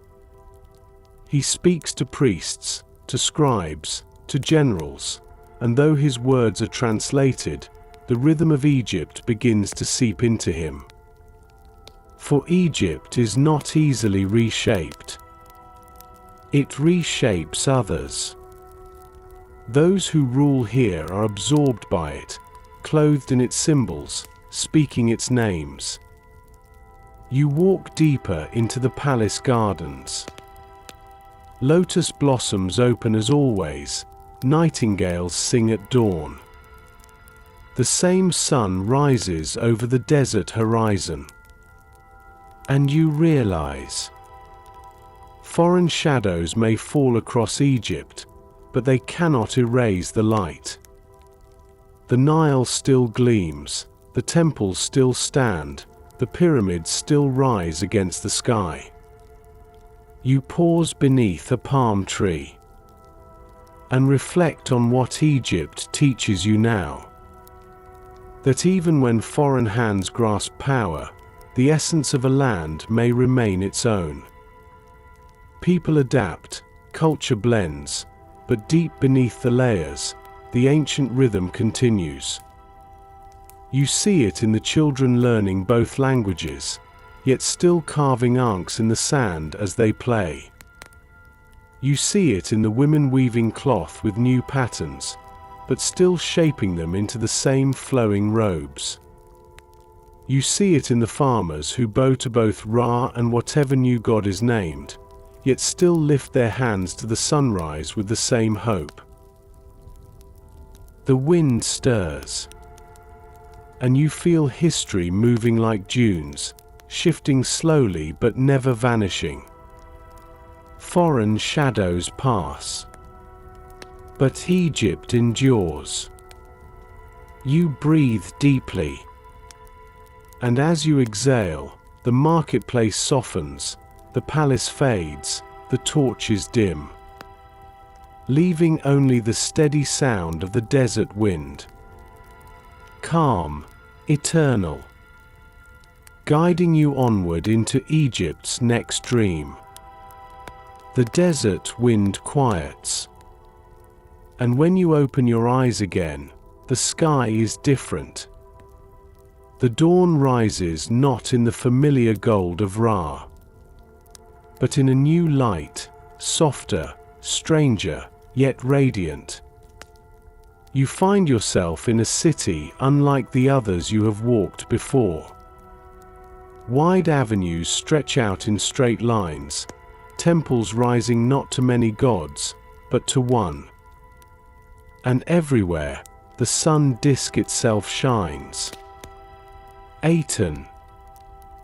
You walk slowly down the broad stone way. The buildings are painted fresh, colors vivid, walls high and smooth. Inscriptions speak not of Amun or Osiris, not of Atha or Partar, but only of Aten, the disk of the sun, whose rays end not in flames, but in hands. Hands that reach down to touch faces, to offer life, to bless the pharaoh and his queen. And there he stands, Akhenaten. Tall, slender, features carved in ways unfamiliar, lips full, eyes long, body curved. Unlike the statues of kings before him. For he has chosen to be shown not as a warrior, nor as a god in flesh, but as something softer. Human, vulnerable, yet touched with divine light. Beside him stands Nefertiti, her crown rising tall, her face serene. Together they lift their hands to Aten. Rays fall upon them, upon their children, upon the offerings laid at the altar. You hear hymns rise in the morning, voices chanting not the long litanies of many gods, but a single song, flowing and endless, praising the sun itself, giver of warmth, of harvest, of life. The air feels different here, as though the old rhythm has been set aside. Temples of Amun lie quiet, their doors closed, priests dismissed. Statues hidden, their names carved away. You walk into one of the new temples.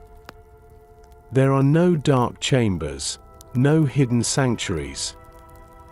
The roof is open to the sky, for Aten is not worshipped in shadows but in light. Beams of sun fall directly upon the altar. Doves circle above, their wings flashing white. The people bow, uncertain yet obedient. Some whisper, confused that gods of centuries are gone. Others sing with fervor, swept into the vision of something new. You sit among them, feeling the warmth of sun upon your face. And you sense both the wonder and the fragility. Akhenaten has remade Egypt in a single lifetime. Closing temples, erasing names, building a city from stone where desert once stretched. Calling it Akhenaten, the horizon of Aten. And yet, you feel the unease beneath. The murmurs of priests who have lost their place. the merchants who no longer trade in offerings for dozens of gods, the farmers who still pray to Osiris as they plant, quietly, when no one watches. You wander the gardens of this new city. Pools gleam beneath the sun, flowers open wide, children of the royal family run laughing between columns. The walls are painted not only with kings and battles, but with intimate scenes. Pharaoh kissing his daughters, Nefertiti cradling a child. It feels tender, almost domestic, as though this new sun has softened power into family, into closeness. And yet, you know how delicate such visions are. For change, even when radiant, unsettles what has stood for centuries. You walk to the edge of the city as evening falls. The sun disk lowers upon the horizon. Rays still stretching, still reaching, but fading into dusk. The people bow one last time before turning home. Priests extinguish the altars, the open courts empty. And you feel the silence grow heavy. In that silence, you sense the question: will this new sun endure? Or will it fade, leaving only traces carved into stone, soon to be covered again by other gods, other names? You breathe deeply, and the lesson of Egypt whispers again, that even the boldest visions, even the brightest suns, can rise and set within a single span of years. But the land remains. The Nile still flows, the people still sow and harvest, the stars still burn above the desert. You walk back into the city one last time. The walls glow with painted rays, children's laughter lingers in the air. And though you know the old gods will soon return, you carry with you the memory of this moment. When Egypt dreamed of one sun, one light, one vision of the divine. The wind stirs. The sky darkens. And you drift onward, carried gently toward the next passage of Egypt's long story. The desert night deepens. And when your eyes open again, the city of Aketon lies quiet. Its temples to the single sun disk stand in silence. Walls once painted bright begin to fade. Courtyards stand empty, their altars cold. You walk through its wide avenues, and you feel a stillness that is more than ordinary night. It is the stillness of change, of visions fading. For Akhenaten has gone, and his dream of Aten lingers only in whispers. In the palace courtyard, children play once more, but their laughter carries a different note. They are no longer watched by the same guardians of a single sun. The old priests return, their linen robes brushing stone floors, their chants echoing again through temple halls. And among these children, one boy is chosen. Tutankhaten. Young, untried, no more than a child. Yet crowned pharaoh all the same. You see him seated on a throne that seems too large for his body. His small hands clutching the crook and flail, his eyes wide, uncertain. Courtiers bow before him, priests guide him, generals stand nearby with measured gazes. The boy king listens. And in time, he obeys. He changes his name from Tutankhaten to Tutankhamun. No longer living image of Aten, but living image of Amun. With that single change, the restoration begins. You walk with him through the reopening of temples. Doors unsealed, incense lit once more before statues that had been hidden. The chants of Amun rise again. The hymns of Atha, of Osiris, of Partar, all returning. You watch as priests lift the veils from sacred images, as they polish gold and stone, as they pour libations into bowls long dry. The people kneel with relief, familiar prayers returning to their lips, rhythms they had known since birth flowing again. The city of Aketon empties slowly, its stones left to the desert wind, its walls crumbling in silence. Meanwhile, Thebes stirs with new life. Karnak hums with chants, Luxor fills with offerings, festivals return to the streets. The boy king is carried in gilded chariots. The people cheer, not for his strength, but for the restoration of what they have always known. You sit beside him in a quiet moment, and you see not a conqueror, not a visionary, but a child pressed into the shape of a god. His gaze wanders to toys still scattered near his couch, yet his crown rests heavy upon his head. He listens to priests, to advisors, to generals. His voice soft, his words guided. But his presence matters, for through him the old rhythm flows again. You walk through workshops where sculptors carve once more the faces of Amun, of Isis, of Horus. Chisels strike rhythmically, dust rising, colors prepared to paint the walls. Artisans whisper that the gods have returned, that Egypt is steady again. And yet, you sense fragility. The boy is young, his health delicate. His reign is short. In time, his breath fades, and he too joins the ancestors. His body wrapped in linen, placed within gilded coffins, hidden deep within a small tomb in the Valley of the Kings. The burial is quiet compared to the grandeur of others. A hurried resting place, tucked away.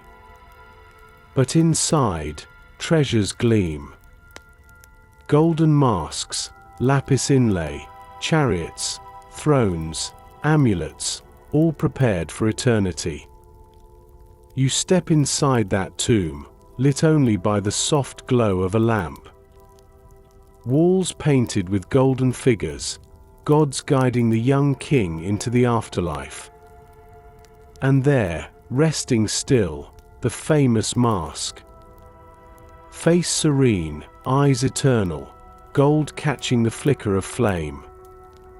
Though his reign was brief, though his deeds were guided by others, Tutankhamun's presence carries across millennia. Not for the wars he fought, nor the temples he raised, but for the way his tomb would sleep untouched until rediscovered. A voice of restoration whispering long after his time. You reflect here. And Egypt teaches you another lesson. That even brief lives, even quiet reigns, may hold meaning beyond measure. A child upon a throne, a boy restored to Amun. And centuries later, his name becomes the most remembered of them all. You step back into the desert. Aketon crumbles behind you, silent and forgotten. Thebes rises ahead, chants echoing once more. And the Nile flows steady between them, carrying with it both memory and renewal. You breathe slowly. And with each breath, you feel the rhythm of restoration. What was broken mended, what was lost found again, what was silenced sung once more. And as the stars gather above, you drift onward, carried by Egypt's endless cycle of loss and return. The desert night breathes slowly. And as your eyes open again, Egypt rises before you in splendor. Brighter, larger, more confident than before. For now you walk in the age of Rameses the Great. The air hums with pride. Banners ripple above wide avenues.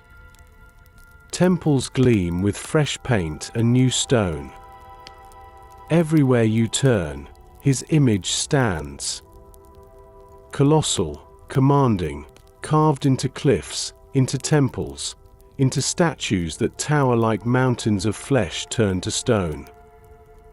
You step into Thebes, the great city alive with processions. Priests in white linen lifting incense toward the sky. Drums steady, sistrums shaking, chants rising through the air like waves upon the Nile. And there he is, Rameses himself. Tall in his chariot, crown shining, the double plume of Amun swaying above his head. His presence both human and divine. You follow as he moves through the avenues. People bowing low, children calling out blessings. Ankh, Udja, Seneb. Life, prosperity, health. His name repeated like a hymn, his face carved upon stele, his deeds proclaimed upon temple walls. You walk with him to Karnak. The temple vast, forested with columns so high you crane your neck to see their painted tops. Every surface covered with carvings. Scenes of offerings, of victories, of Rameses standing before gods. The scale overwhelms you. Shadows stretch beneath the hypostyle hall, shafts of light cutting through stone lattices, painting the air with golden dust. From Karnak you travel with him southward, to Abu Simbel, where mountains themselves have been carved into temples. For colossal statues of Rameses sit at the entrance, each as tall as cliffs, their faces calm, eternal, gazing out across the desert. You stand at their feet, dwarfed by the sheer immensity. The statues seem not to look at you, but through you, beyond you, into time itself. Inside the temple, the walls glow with painted reliefs. Battles at Kadesh, enemies driven back, chariots racing, bows bending. Yet even these scenes are softened by the flicker of torchlight. More like stories than struggles, echoes rather than cries. At the heart of the sanctuary, for statues sit Amun, Ra-Horekti, Partar, and Rameses himself. Carved as if he, too, is divine, seated among the gods. And twice each year, the sun enters through the doorway, its rays reaching deep inside, illuminating all but Partar, Lord of Shadows. You sit quietly within, feeling the stillness, the immensity, the way light and stone converse. And you understand. For Rameses, building was not merely power. It was eternity. You leave Abu Simbel and return to the Nile. And still his works rise everywhere. Temples at Luxor, at Memphis, statues in quarries, obelisks lifted high. The people speak his name as if it is woven into the very air. Farmers pray to him as guardian, soldiers march beneath his banners, poets sing his praises. You walk into his palace. Walls painted with gold and blue, floors inlaid with faience tiles cool beneath your feet. Musicians play harps, dancers move in circles, servants pour wine into alabaster cups. The air thick with myrrh and lotus. Yet amid all this grandeur, you notice the simple, human side. Ramesses walking among his children, Nefertari seated beside him, scribes bringing scrolls that he reads with care. You realize that even a man called great is still bound by the same currents.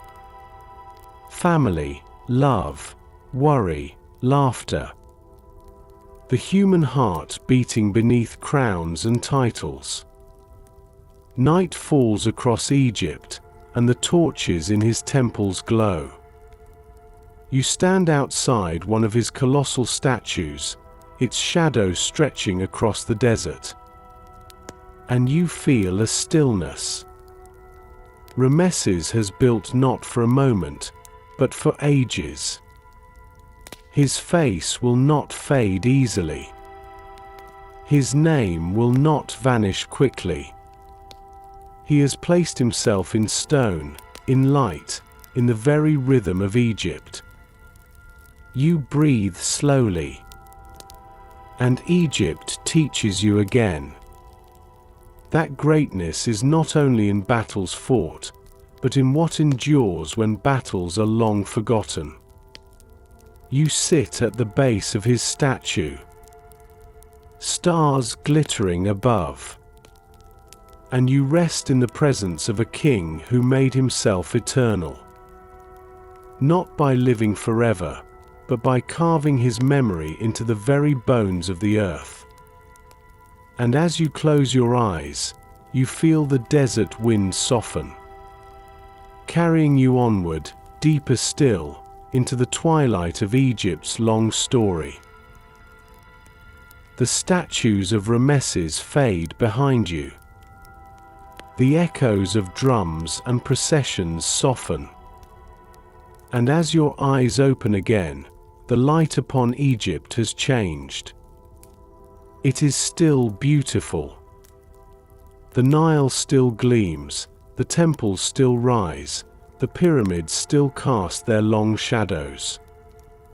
But something in the air feels gentler now. Quieter. As though the land exhales after centuries of grandeur. You walk through a workshop where chisels once rang day and night. Blocks of stone stacked high, scaffolds crowded with men. But now the sound is faint. A handful of artisans still carve, their voices low, their tools worn. Columns unfinished, statues abandoned half-shaped. You run your fingers along the surface of a wall where outlines remain but the paint has faded. The gods still stand there, but their colors have dulled.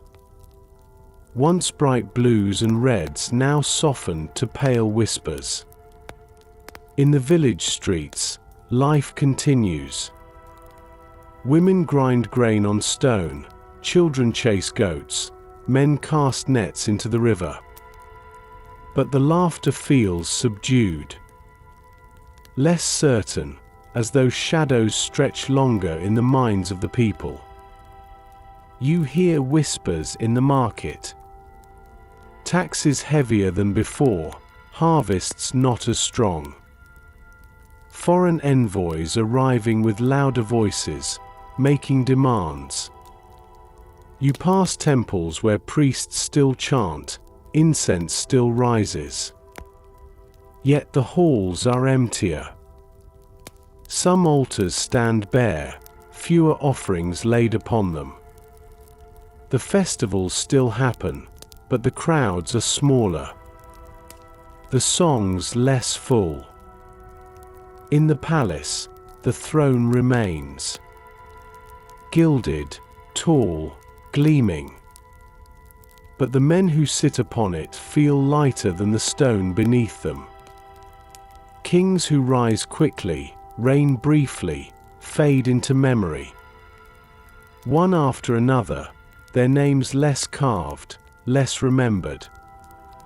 You walk into a hall of records. Scrolls piled high, lists of dynasties written in careful script. But already some lines blur. Gaps in names, scribes unsure. Centuries blending into one another. Beyond the walls of Egypt, other powers grow. Assyrians, Babylonians, Persians. Their banners ripple on horizons that once belonged only to the two lands. And still, the Nile flows. Its flood more irregular now, sometimes too low, sometimes too high. Farmers struggle, some years with plenty, others with hunger. Villages strain, yet endure. You walk into a temple courtyard at dusk. Pillars stand tall but cracked, carvings chipped by time. Torches burn, but fewer than before.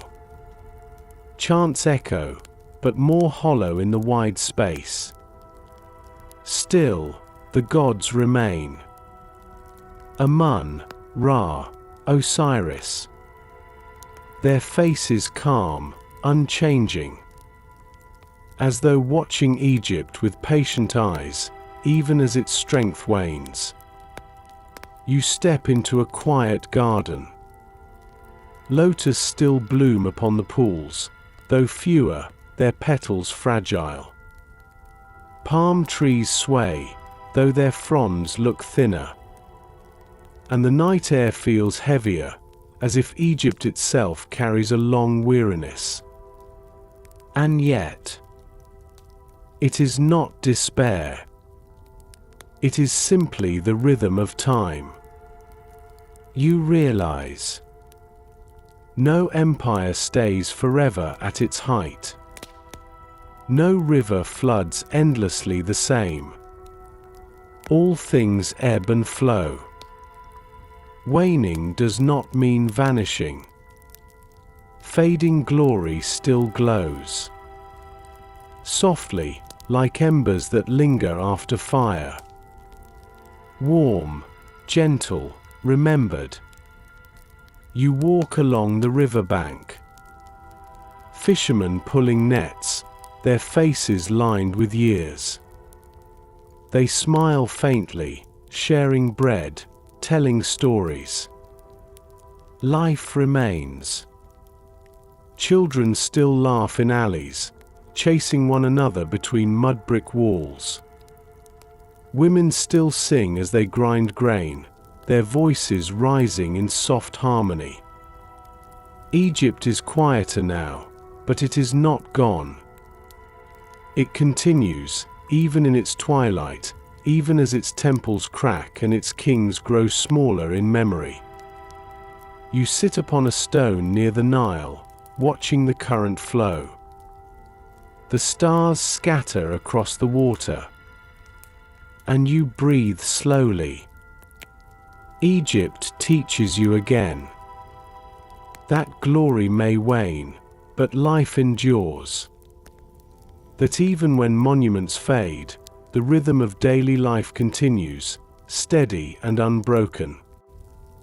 And as the desert wind brushes across your face, you let the lesson settle. That endings are not sudden. They arrive gently, like dusk falling over the land. Softening edges, quieting voices, dimming lights. But never erasing completely. You close your eyes, resting in the twilight of Egypt's greatness. carried onward by the river's endless flow, toward the next chapter of its long dream. The twilight of Egypt lingers around you. Centuries of kings and temples, of battles and festivals. And as your eyes open again, you hear the lap of water against wood. You find yourself upon a boat drifting down the Nile. Lanterns sway gently in the evening breeze. Silken sails catch the starlight.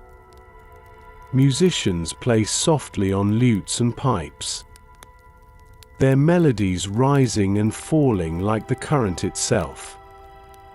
And there, at the center of it all, sits a queen, Cleopatra, last of the Ptolemies, last to wear the crown of Egypt with full authority. Her gaze steady, her posture graceful, her voice low yet commanding. You watch her move among her companions, speaking in Egyptian, then in Greek, then in Latin. Her tongue fluent in many worlds. Traders, diplomats, generals leaning closer to catch each word.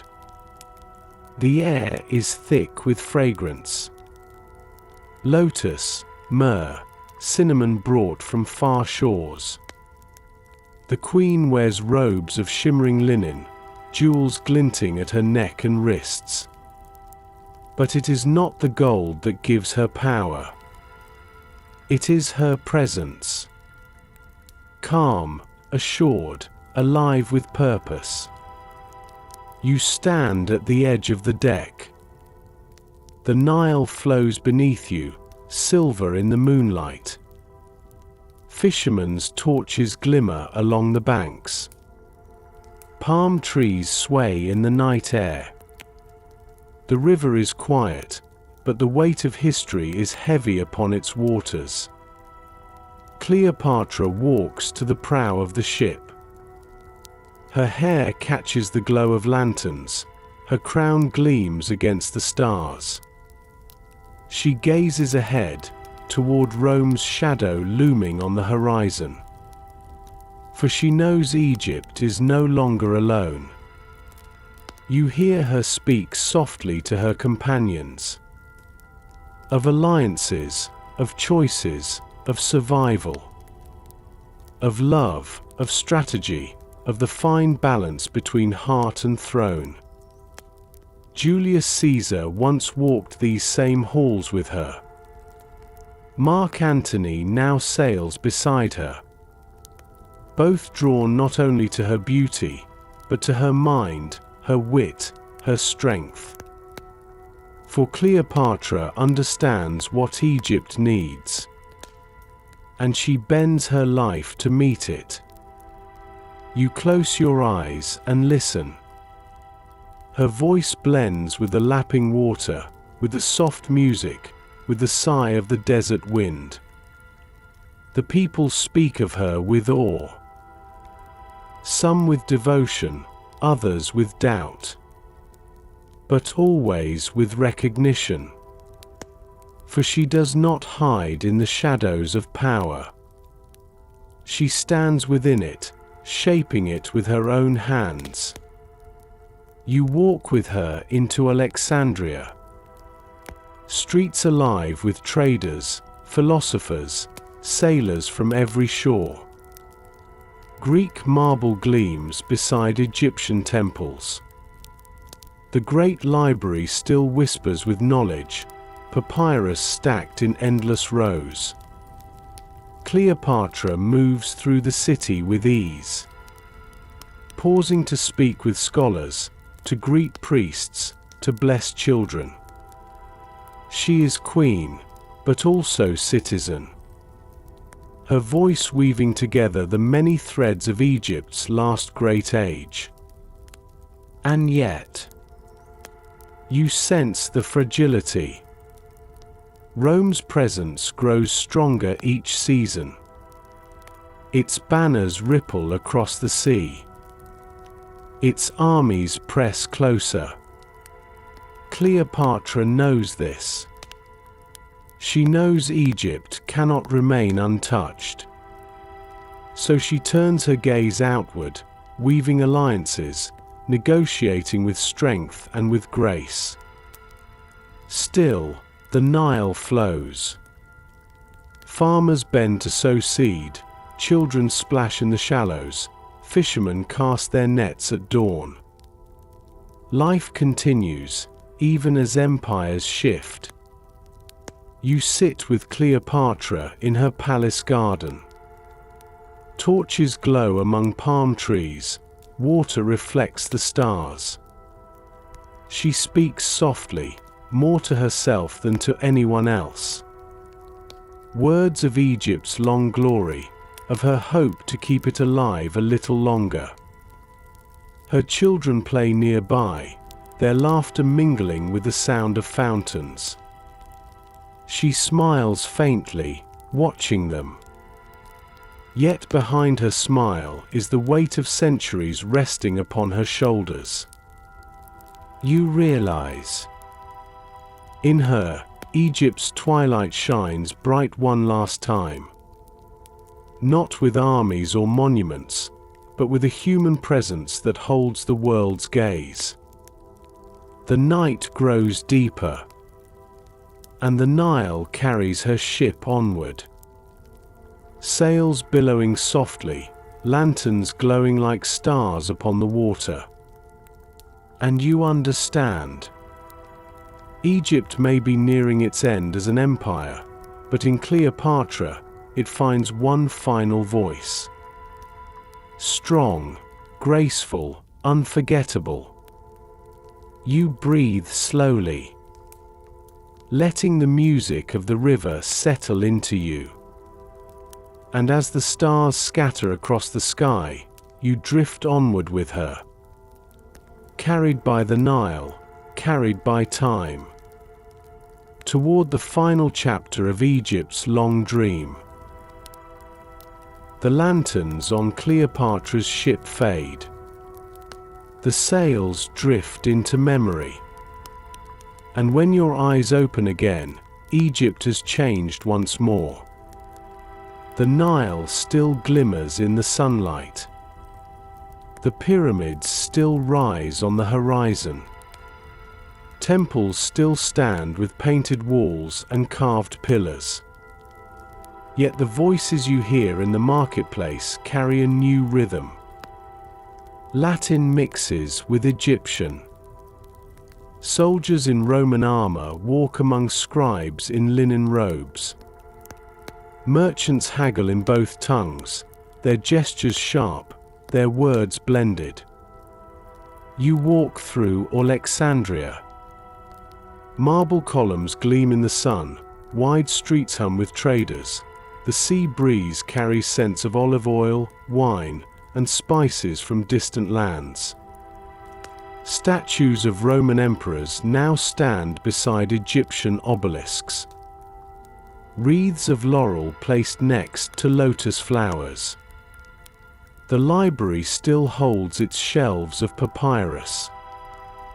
Though Roman scholars now wander its halls, copying scrolls, adding their own notes in Latin. Knowledge crossing boundaries, carried from one empire to another. In the palace, the throne remains. But upon it now sits not a pharaoh crowned in the double crown of Upper and Lower Egypt, but a Roman governor, draped in a toga, a golden seal of the emperor clasped at his shoulder.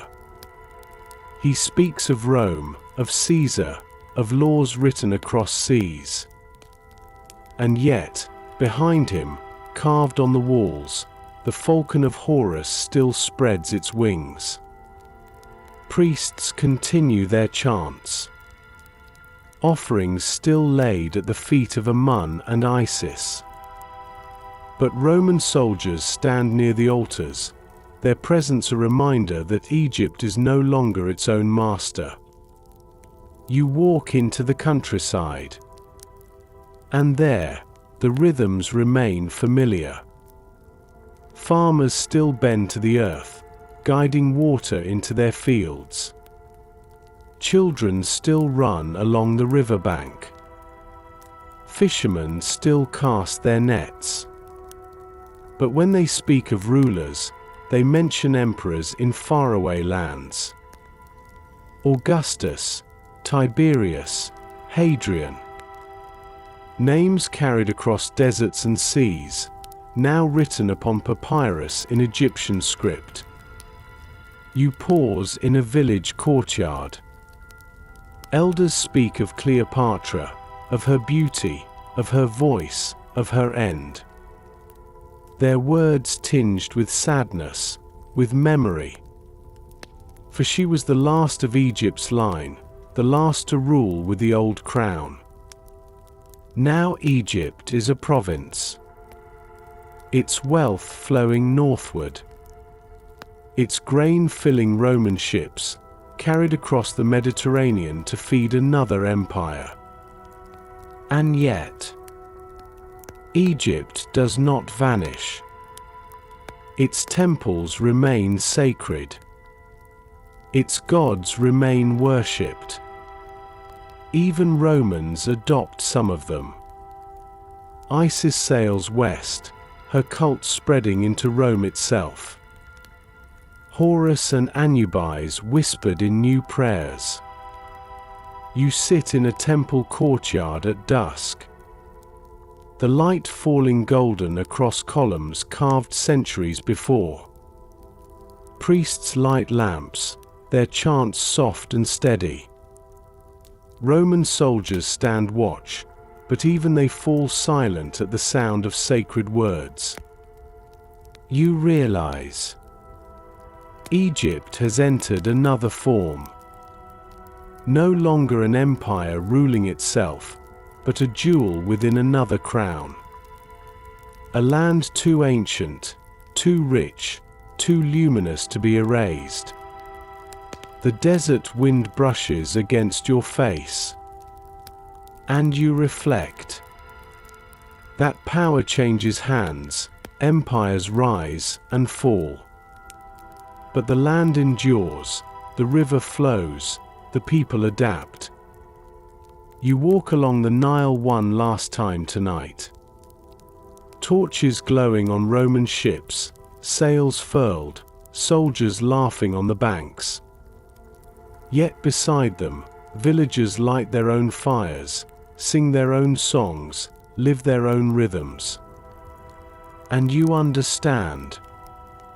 Rome may rule Egypt now, but Egypt remains Egypt. Eternal, unbroken, alive in every grain of sand, every stone of temple, every star reflected in the Nile. You breathe slowly, letting the hum of voices, the shimmer of water, the glow of torches fade into stillness. And you drift onward, toward the final lesson Egypt will give you, where stone itself holds memory, even as centuries pass. The voices of Rome soften behind you. The sound of soldiers fades. And when your eyes open again, there is only silence. You stand at Giza beneath the moon. The desert stretched wide, silver light spilling across the sand. And before you rise the pyramids. Massive, still, eternal. Their edges softened by centuries, yet their presence unshaken. You walk slowly across the plateau. The sand crunches softly beneath your feet. The air is cool, almost cold. Stars glitter above, mirrored faintly in the smooth plains of stone. The Great Pyramid looms ahead, its sides stretching upward into the night. Each block larger than a man, each placed by hands that have long returned to dust. And yet together they rise, unbroken. You rest your palm against the stone. It is cool, rough, and you feel the weight of time beneath your fingers. Millennia pressing quietly, yet gently. Beside you, the Sphinx gazes east. Its face worn, its body buried and uncovered by drifting sands. Silent, watchful. A guardian who has seen kings come and go, armies pass and vanish, temples rise and crumble. Still it waits, still it watches. You walk between the pyramids, and the silence is deeper than any temple, any court, any hall. The kind of silence that is not empty, but full. Full of memory, of breath, of presence. In your mind, you hear the echoes of all you have walked through. The farmers at dawn by the Nile. The pharaoh passing in procession. The builders chanting as they raised their stones. The priests whispering hymns. The queens seated with calm grace. The warriors in their chariots, the foreign traders in their markets. Cleopatra's ship gliding beneath the stars. Rome's soldiers walking the streets of Alexandria. All of it lingers here. Not in noise, but in stillness. The pyramids hold it. Stone remembering what words forget. You sit at the base of one pyramid.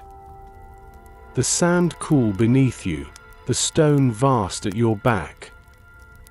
And you breathe. Slowly, steadily. You realize that Egypt's greatest legacy is not only in names of kings, nor in victories carved into temple walls, but in this.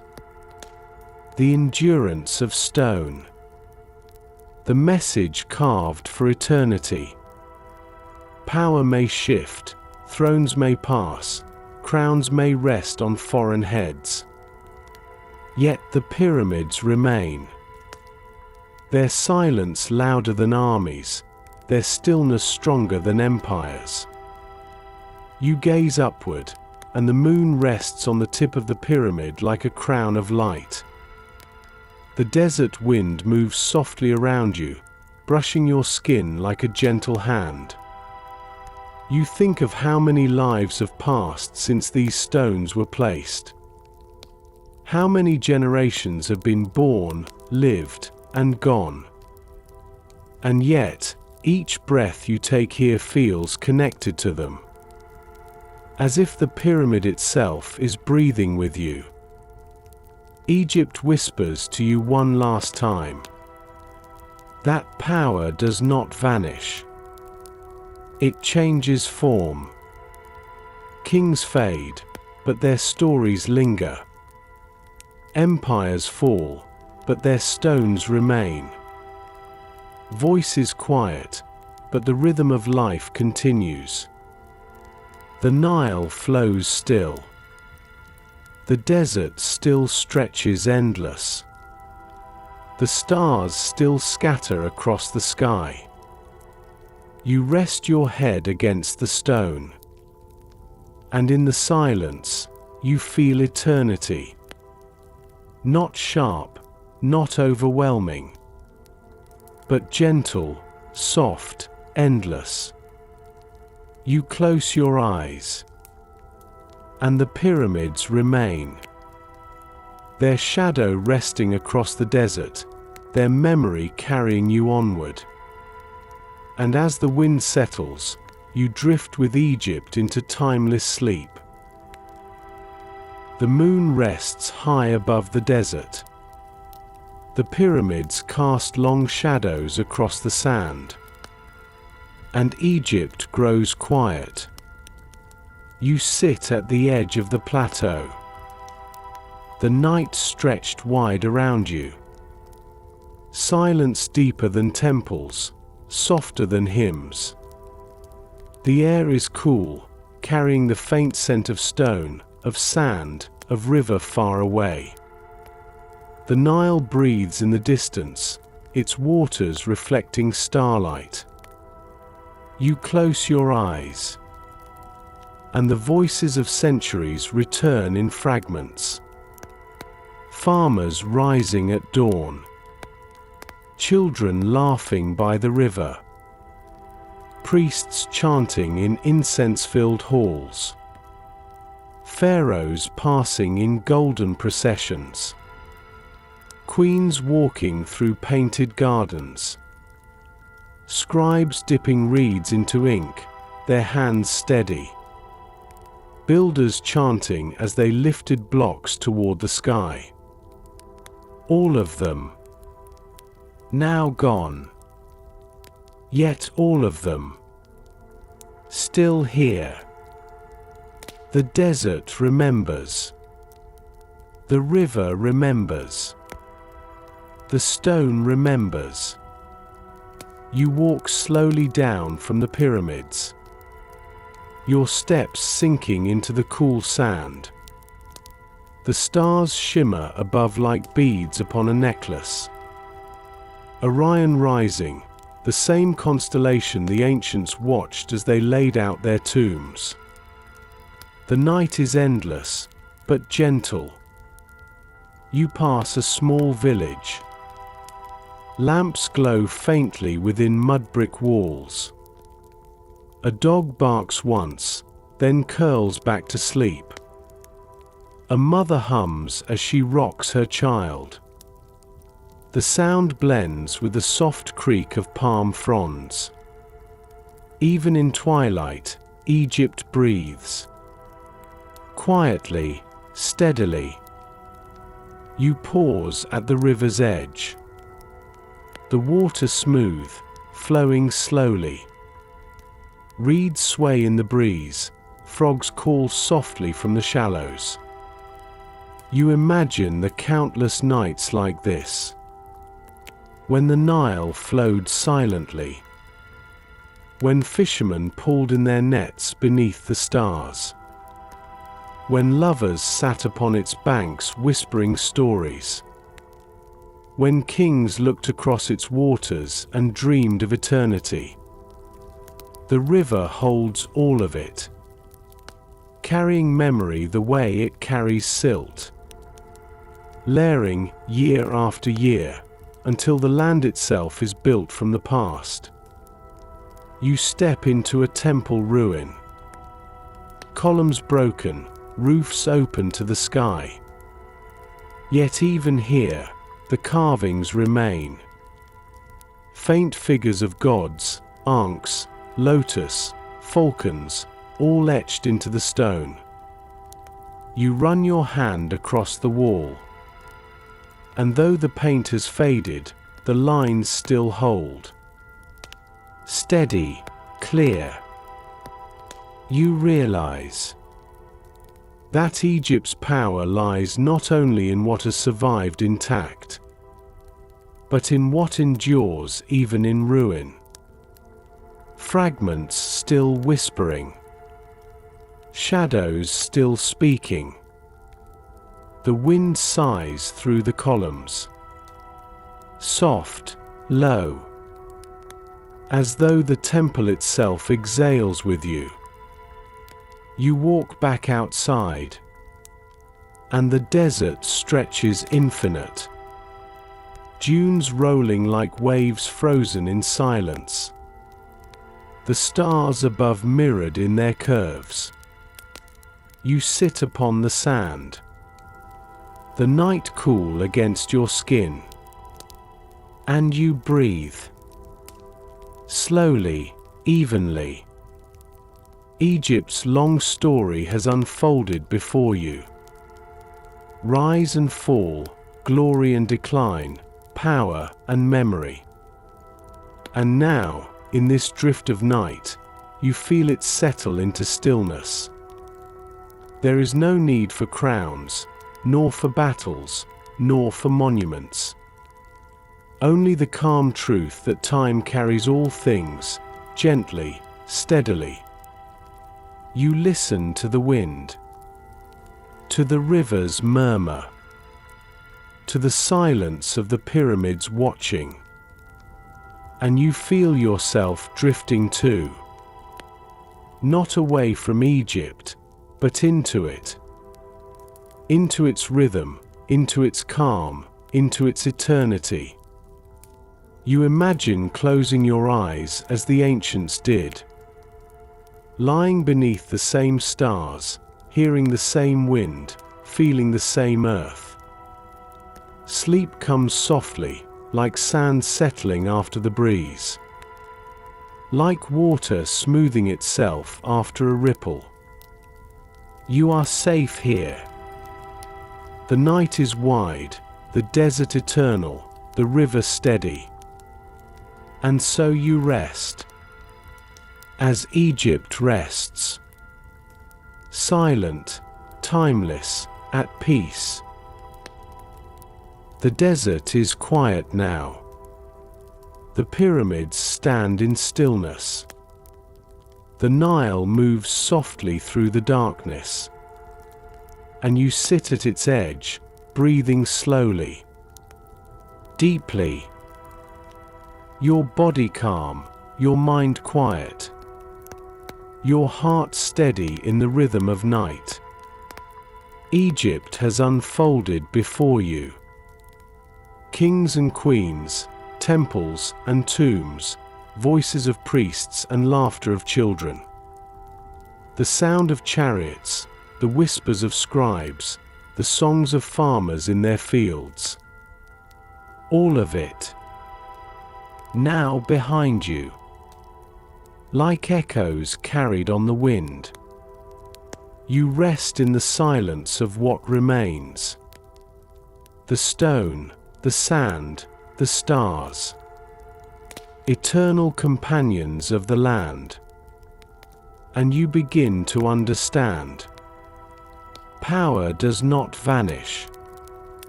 It changes form. The crook and flail pass from one hand to another. The crown rests upon many brows.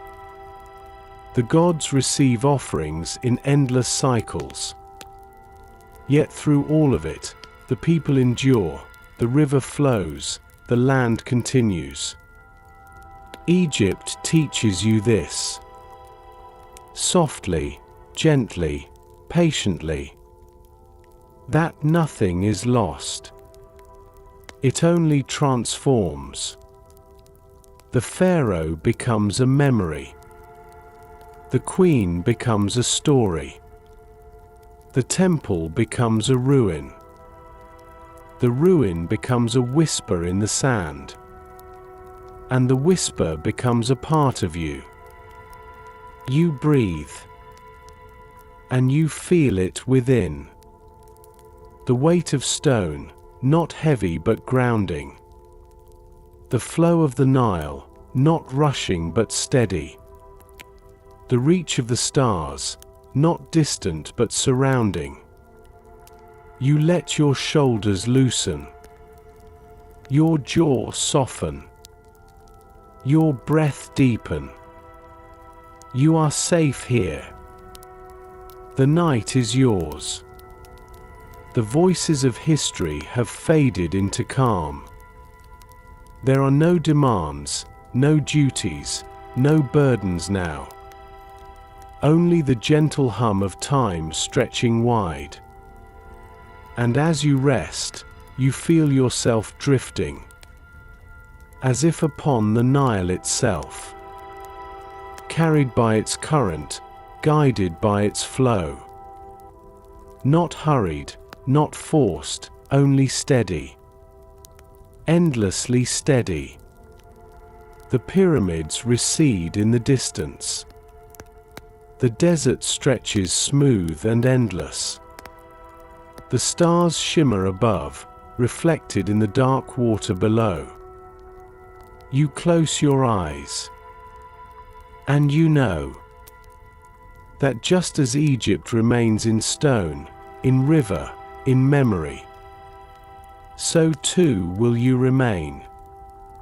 In breath, in silence, in rest. Power does not vanish. It changes form. And so too, may you.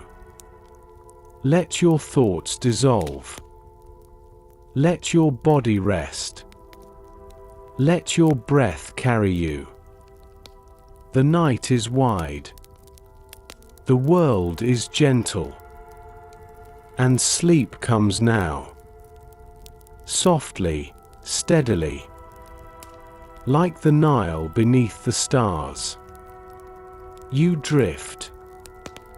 Deeper and deeper. Into quiet. Into stillness. Into peace. And Egypt drifts with you.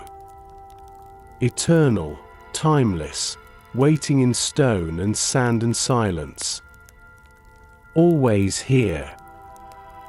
Always calm. And you rest.